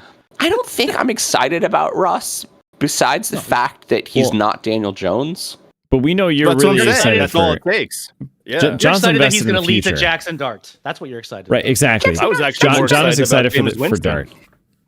John's man crush on Jackson Dart is. Yeah, can we Is it can we at least get the Jameis Winston roller coaster if we're not going to get Dart this season? right? I'm so excited for that. I If fully get- expect Jameis to have 30 targets to Malik Neighbors. I just want in some one game. Every game. I would. if I knew that Jameis was like the week 1 through 6 guy, I would draft Leak first, man. Oh my First. god, yes. First round, Malik Neighbors, man. He's gonna get so many touches on that fucking team. Fantasy I just want superhero. cutaways of Jameis. A few quotes and then like cutaway once in a while to him on the bench. Oh my god, have you heard the Gabagool quote? What's that? He's in New York now, so he's talking about Gabagool and he's pretending he's Italian, and it's so ridiculous. You have to look it up. That's funny. And he has a celly with DeVito now. They do like a double fingers and like a clap. It's amazing. That's new. Chef's kiss, and we're That's out of time. really I think we should funny. end on that. That's good. I'm gonna burn down Google after this. Oh my gosh. Jeff, thank you very much for joining us on the 100th Yeah. episode. Appreciate Yes, it. thank you so much. Hey, Happy 100, girl. guys. Had a blast. Feel free to stay on. We Thank love you. sir. I want to sleep. Have a good Nice. one, man. See you guys. All right, Lil. Let me get Lillian on here. It's me. Hello. Hey, girl. Hey, we've seen you so much this season. I'm so excited. You're welcome. This is the I first know. time she's been on this season. I know. So our final guest tonight is the fabulous Lillian. I forgot to Hey, actually girl. ask. Yes. Do you want me to still call you Lillian Rice? Yeah, I got married 2 months ago, so now it's posh. Yeah, All right. Okay. So I know. Mrs. Lillian Posh. I you're Welcome to know. the show. thank you, thank you. Lil, do you have any fond memories of any of your appearances on the show? Oh my goodness. First of all, like anytime you guys ask me to be on, I'm always so excited. Like just talking with you guys, catching up, getting to be on the show and talk, like such an honor. You guys do it so well. Obviously, you've been doing it for 100 episodes. You've got practice under your belt. It's always so good. But I got to hear you guys talk right before this episode and hearing you talk about Cincinnati when I'm not on. I'm so pleased. I'm just. Did you see that dust up Trevino and Jazz messing with each other? That was so fun to watch. That was great television. And like Jazz gets thrown out of the game, and so the next game Jazz comes and hits a home run, and then starts talking shit to Trevino while he's walking off. Amazing. No. That was a surprisingly entertaining series. Really, very good. I liked mean, even you the guys- one before that, though. I think that one stole a lot more media attention of Ellie, it being so hot that Ellie threw up on the field, and then Oh, snap. Yeah, and then kept playing. It was very warm, and Yeah, it was quite So, warm. like, a real- I think that one stole more media attention. But obviously, A boot and rally in professional sports. the Yankees and Reds, that was the test of divorce in my household. Like that was the first time that they've Wow. gone head to Oh, head. played since you were I know. married. So- Your Yeah, husband is Yeah. a Yankee fan. That's because right. Eric's a is. smart man. Interesting. And that's why he called up the Yankees and said, "Hey guys, we can't win the series. Like you can win one, but you can't just wipe them, you know." So the Reds walked away with the series. You know, That second game was a 2-1. that second game was a travesty. That was a good husband move then for right there.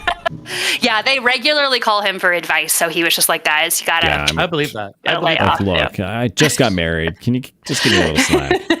As a wedding Yeah. present. Yeah. That's like their game in Colorado that he was there, so they had to show up for him, you know. So the game that we were at was the one where they like did the full round of batters, where it went like through the entire rank. I think they had something like 11 hits that. when your inning or offense is something as good as the crazy. Holy Yankees, crap. sometimes you score 20 runs. Crazy. Yeah, Damn.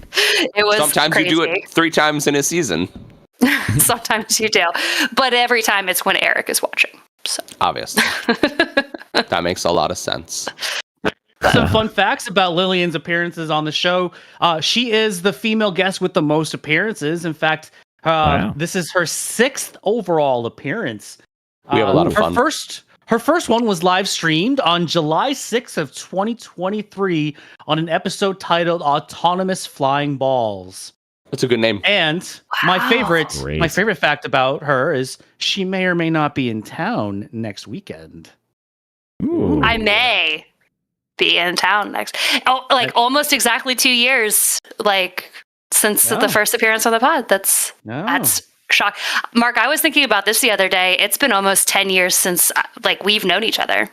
Shut up. I know. Damn. Shut up, football. Shut your mouth. I know. I know.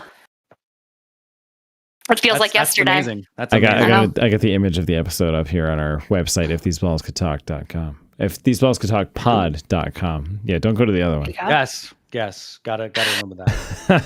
Yeah. I mean, I know All right. I've got nothing on the relationship y'all have because you guys have known each other way longer than I've known all y'all, but you know, it was only been- still jarring. It was like We had our double silver digits a decade. We had our silver anniversary. Hey, that's Mark fantastic. and amazing. Pete didn't get Mark That and is Pete did amazing. not get me a present. I'm sorry.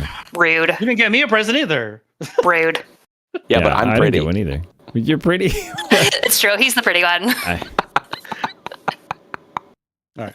If there's something strange in your neighborhood, what you gonna say? Next topic. Into something weird, and it don't look good. Ow! What you gonna say? Next topic.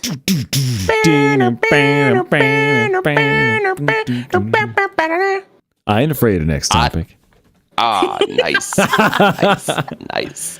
So with all of us being Marvel, I'm sure our social media feeds and tailored ads have centered around the upcoming Marvel movies.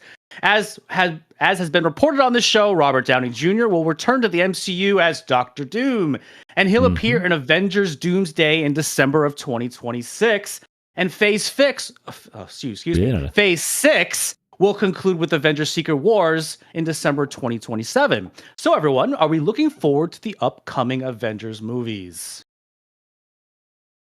I'm glad you called it upcoming Avengers movies and not new Avengers movies, because now that the Thunderbolts. has been rebranded. The Thunder one has been rebranded to the New Avengers. I was like, wait. You know, I think that was pretty smart, to be honest. I do too, actually. I agree. And but it's talking about things where people are like, what about that new Avengers movie? You're like, wait, but which one do you mean? Am I excited? I will watch it. I love them. I have a problem though. They a well-documented Marvel problem. Yes. They are struggling building storylines, and I don't know if they've forgotten how, but like the thing that made Infinity War and Endgame so good is there was like literally 10 years of work. They did the work. It was build up. Yeah. And the analogy I have is that first debut album of like a band, right? That's really, really good. That you're like, oh man, why was their first record so good? They hit huge, and then their follow-up was like still pretty good, but then subsequent albums just get worse and worse. Yeah, do you know how much time and thought and like painstaking blood, sweat, and tears went into that first record? There was like 10 years before that record came out that no one knows about. Right. And I feel like it was the same thing for the these ones coming up, they have been thinking about this for several years, which I think is like part of the issue with like Brave New World, for example, is they're just sort of trying to like shove a movie into a slot that they're like, oh, we need to come out with a movie. Ugh. And like, so that's my next question. Are they rushing these Avengers movies? Oh, for some of them, for sure. But I think they are dedicating time and resources and money and thought to other ones. So you guys want to know the real problem? Here's the real problem. In 2022, the merger with Disney and Fox went through, and they got so much of the licensing. They got almost too much of the licensing, to be honest, because they got the whole Fox songbook, but they didn't get it all. So like, this is the reasons that like we're not seeing like in the most recent situation that happened in Daredevil, we didn't see Spider-Man in. We're not going to see Spider-Man in Fantastic Four and we're not going to see Daredevil. Like, even though we know Daredevil exists, we're not going to see him. And there's a little bit of a licensing mix-up. But really, what's happening is that Kevin Feige has too many things. He has just too many toys, and he's so excited about all his toys that he's just picking all of them. And there's not enough content, like specific content. There's not enough like Thor being imperfect, like the decision to make Thor imperfect, to make him get fat, those was like master strokes, right? Yeah. And we're doing these backpage characters like Miss Marvel that nobody knows about. I love the Miss Marvel stuff. The Marvels was great. It was so fun. I love the young characters. But nobody cares. I mean, just honestly, and they didn't. I don't know. They didn't put enough like effort into them to make them like likable or have a backstory and stuff. At least, I don't know. Like there was a little character bit. Development. That was the biggest thing about the first set of Avengers movies was the character development. You had 2 Iron Man movies. You had 2 Thor movies. You had 2 Captain America movies. I think. I don't want them to stop, but they might need to. And here's the reason: Thunderbolts was probably a top 3 Marvel movie for me. You said it was a really good movie, but it didn't do well in the box office. And it's so good because it's emotionally like really complex. They're talking about feelings and failure. They're talking about what it's like to be a super person and not feel good about it. And they built it off of characters who the people were already like emotionally connected to as well, right? Like they were the characters who we'd already seen in some of the other films that we were like kind of flopped, but the sidekick won us over type of thing. It's like the only good thing was Elena out of the, Black Widow movie or whatever. It's like, I don't like that one, but let's put her in a film by herself. And that movie didn't. And here's the thing, the movie didn't make any money. And it made so little money that I just saw an article today that the DC version, Suicide Squad 2, is a more successful movie. Both in critical... Is it really? Wow. Yeah, it made more money. The one with the CG shark in it. The one with the CG shark made more money. That is so Starfish to be fair, I'm part of the problem. I didn't go see it in theaters. I am part of the problem. Me too. But I do like I saw the reviews. I want to see it, and then I was like, well, I can wait until it comes on streaming. It'll just be later this summer. That's a great because we're all paying for Disney Plus, right? Sure, yes. So why would we spend all that money on a movie ticket when we can just be a little patient and have it come to our home? Sure. Can that factor into the success of the franchise though? Like Disney's, I would imagine. I mean, Disney is smart. Like they're all about understanding where their money is coming from and what they're spending. I mean, they know that there are people doing exactly this thing. Like there are people that are hanging on to their subscriptions because they know these blockbuster movies are going to come there. Yep. So, I mean, and here's the follow-up. It's hard to like, how do you properly put that in the books though? Do you guys remember what year Iron Man 1, the first one, came out? 08? 2005? 2009? Fuck yeah, Pete. 08. Yeah. 08? 08. So 08, 17 years ago. So comic books, the X-Men, probably 90s kids. So you take the 90s kids, those are us. You take a thing that we were in 08, I was in my 20s. You take a movie that came out in 08 that we were very excited. We were very excited about, that we were still very excited about in our 30s when it kind of came to an end. So it's 17 years ago. Like most people are not big children like I am, and hard disagree. Hard disagree. No, we are the same. This group does not count besides Pete. Pete doesn't have time to go to the movies. Nostalgia is real. Like that's why we're seeing 90s fashion come back, is because like kids are seeing the way that their parents dressed and they're like, oh, that's kind of cute though. And they're bringing it back. Like, yeah. And their music. And like, it's not even like the parents, it's also like, because the parents are seeing it in Target and in places and as they're kind of like, strong reference. God. Yeah, tell me why Thunderbolts, a probably 95% movie on Rotten Tomatoes, didn't make any money. It's 94%. But I know that is offensive. It is offensive that it was less successful than Suicide Squad 2 because Suicide Squad 2 was like a fucking 40. Like a big. Why would you want to again though, what's the advantage of seeing in a movie theater versus at home? Because it is an interesting question to pose that like how much of that calculus is Disney doing for any of their movie releases, right? Because like we see that they do their series releases that are just straight to Disney Plus. So how much are they thinking this should be a series versus this should be a movie? They actually just read an article about that. So David Iger, who got the reins back sometime in the mid last year or the year before, had decided to pull back on that big year where they released like 20 titles and it was like every fucking day there was a Disney title out. Too much. Yeah. So that's why the next Avengers movie is in 26 and the one after that is in 27, which I think is honestly the right tenure.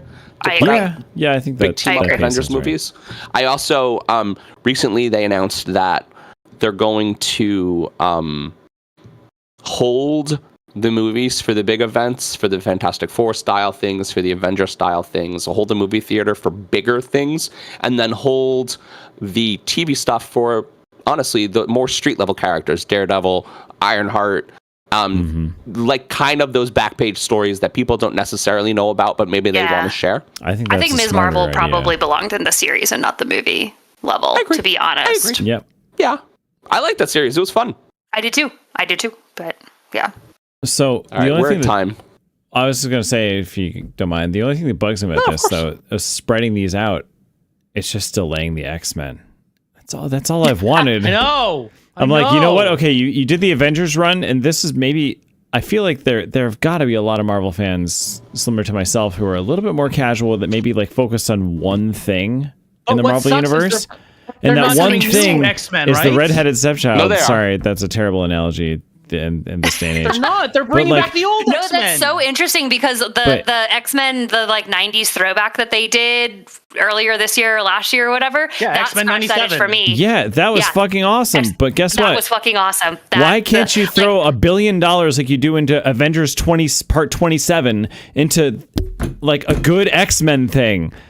And I'm hearing now Feige's like, yeah, we're planning so somewhere in 2028 or 29. Like, dude, I'm gonna be fucking old by the time you guys finally decide to do this.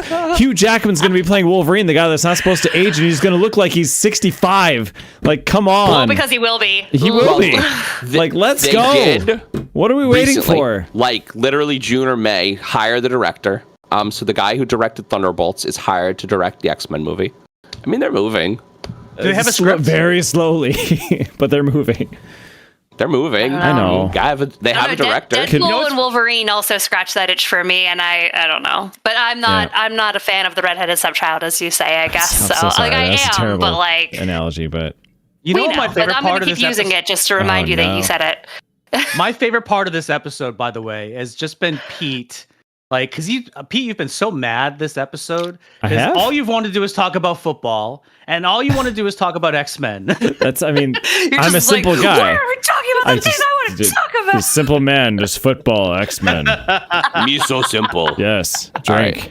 right. We are over time, my friends. Trust. Mm. Do. Do, do, do, do. It's the final topic. So I hope you guys appreciated my segue, because I did just do it on purpose. With principal photography wrapping in 2022 and the shortest gap between the first trailer and release, Ironheart was released on Disney Plus this week. So this show follows the life of genius Riri Williams. You know what? I said Richards before, and I totally messed up. So I'm going to say Riri Williams, after the events of Wakanda Forever and her path to build her own iron suit with the help of some less than savory donors. The official word is the release of Ironheart was blocked by the 2023 actor strike, which makes sense. But if so, then why not a bigger fanfare leading to release? So what's going on with the release of Ironheart? Is Marvel just hedging its bets during the superhero fatigue, or do we think this release lag is due to race, gender, or both? I don't know. Have you guys watched Ironheart at all? I am caught up. It is wonderful. You're caught up. I It's didn't good. even know I it was love it. on, except until John actually mentioned Yeah, it. I knew it was I coming. I didn't realize love it was already out. It's so good, right? It's so good. It's so good. Like, Okay. What is it I- about? part- Tell us what it's about. it's Riri Williams, so it's like part of me wonders, and maybe this is just the conspiracy side, part of me wonders how many rewrites they needed to do based on the fact that Trump won re-election in the time that they were delayed. Because I feel like it would be a pretty different show if we had a black female president versus who we currently have, because I it think is that's reasonable. like it is written like it's centered around a black female Chicagoan, right? So like Genius Chicagoan. genius Chicagoan, also true. She's Making Tony it sound Stark like this smart. was based Right, on. right. She's and then that's the other Yeah. thing that like part of why I love it so much is like I think we're starting to dive into like I want to see her reaction to Tony Stark coming back as a villain, because like I think if she had been part of the universe when Tony Stark was still alive, then he would have Spider-Man'd her, right? Like he would have chosen her as like a protege and like fostered her. She would have never had to go to these Instead of Spider-Man. shady or both, but like like she would have never had to go to these like shady people to get funding for her project. And like, you know, if MIT tried to kick her out, Tony Stark would have been like, well, then I guess I'm not giving money to MIT. And then she would have kept, you know what I mean? Like he would have just totally taken care of her. But because he's no longer part of the universe, you have to sort of assume like other geniuses, is it? These other geniuses that are out there in the world are sort of like left to their own devices.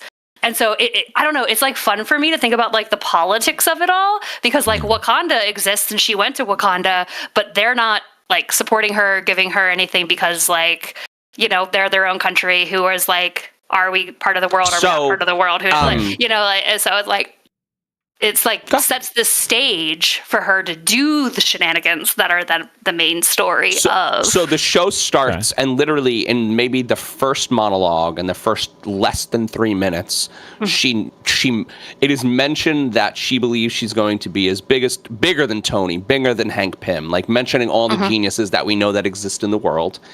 And she mentions very clearly, she says, but I don't have $1 billion. Right. Like, I am smart like these guys. Like, this is just a given.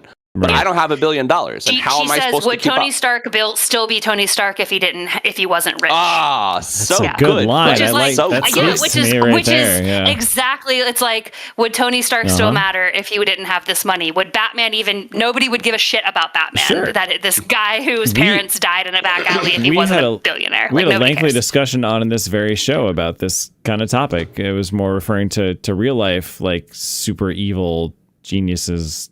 Maybe not geniuses like, you know, the Musks and the Bezoses of the world, right? Like, where would they be without a giant influx of fucking cash to get started? And what I think makes the show really interesting is that Riri has a chip on her shoulder literally the whole time. They ask her, like, in first 3 episodes, they did a 3-episode drop. Disney Plus really likes the 3-episode drop. In the first 3 episodes, 4 or 5 different characters ask her, well, what's your obsession with building an iron suit? And the only thing she can come up with is something that her stepdad said. She said, because I can. And everybody's like, but that's not actually the reason. What's the actual reason? And she doesn't know. She doesn't know. Do you think it's like a repressed thing? Like, you the audience is sort of left to believe that it's like her trying to prove that she's just as good as the white billionaire man, essentially. Like that's what I took from it. She says it to her like love interest boy person that she's like, she says, if I build one of these, they have to respect me. They have to, yeah. I mean, yeah. Like if she can, and like I said, it's not kind of unsaid, but it's sort of what I took from it is like, if I prove that I'm as good as Iron Man, they have to pay attention.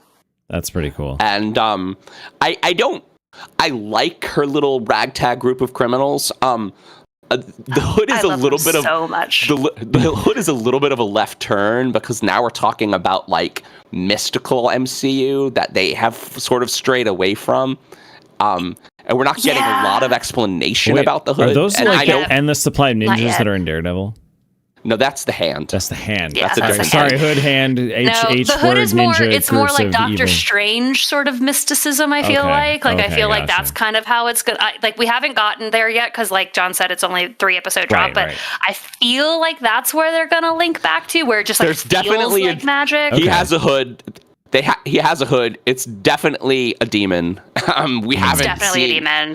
We haven't seen the reason why yet, but there is another very cool line where she, as a scientist, as an engineer, is very curious about how the Hood works, and she asks him. And this guy, another thing that makes this show great is the Hood is definitely the villain. However, he's very likable. He's so likable. We'll see that, and that's the best part of Marvel. He's also in Hamilton, so you know we have to like him. But I told Jamie and I caught up today. I told Jamie this. I'm like, he's very handsome. She was like, yup. I'm like, he's very handsome. That's funny. Oh yeah, sure is. I don't care about those tattoos growing lines down your back, sir. The literal visual spread of evil that we can see, that's fine. Oh my gosh. Yeah, so there is another line that we don't know why or how, but the Hood is definitely poisoning him somehow. We know that for a fact. So it's good. You guys should watch it. Yeah, I'm intrigued now. Do you think that this could end up being like the overarching plot is sort of a magic is only magic until you figure out the scientific reason why it exists. She has a line that basically says that. She says, right, that sounds like that's what she's trying to prove. Magic just means you don't understand it. Right.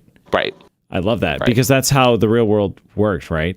However, astronomy was magic to civilizations long past. In the MCU, there is mysticism. We have already covered it in Echo. There is mysticism and demons and magic, and it's probably going to be that. It'd be cool to see that clash, though. I like that, the science versus magic thing here. But I love an imperfect villain that you like that. That's what made Thanos great. Riri is great. I love it's a very diverse cast. This cast of misfit bandits has like some gender fluid. Has actually a lot of gender fluid people, and just a lot of like really interesting characters with cool skill sets. So they're like a little bit superpowered. They all have code names that they kind of pretend that they have. So very relatable and reachable. So it sounds like a cool Dungeons and Dragons party is what you're saying. Yeah.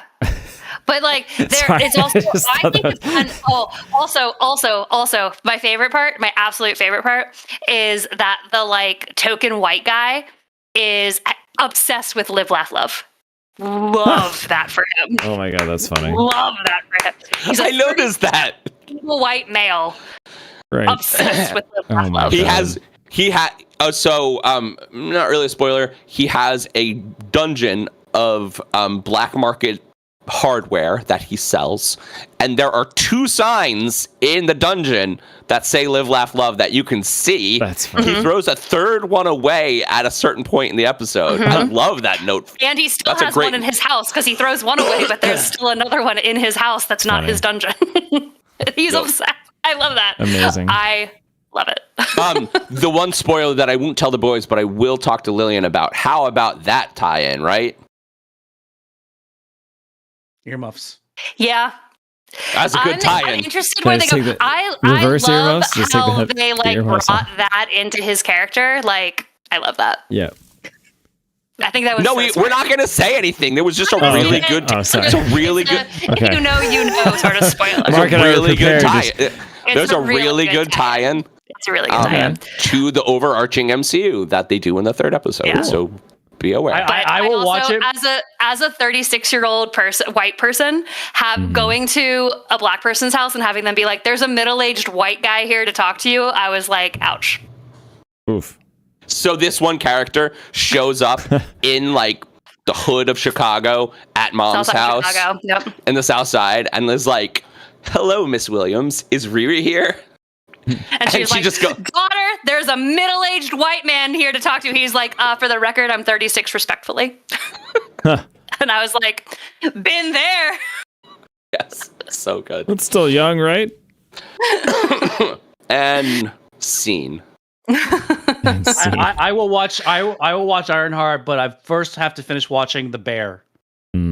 Yeah, The Bear also did come out on Disney Plus this week. That's tough. It's a tough matchup, but I chose Ironheart before The Bear. I love Italians, but I love Italians. Should I do The Bear is about being Italian. Honestly. I know this is not Marvel, but should I do Andor first?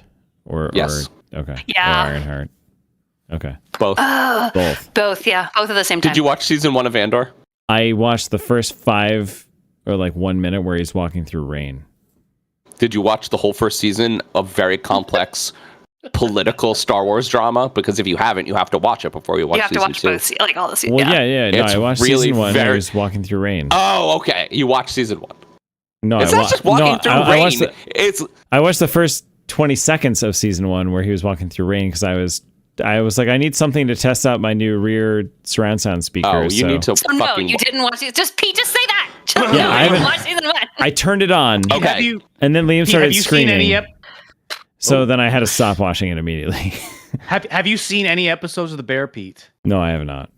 It might give you flashbacks of when you worked in a restaurant.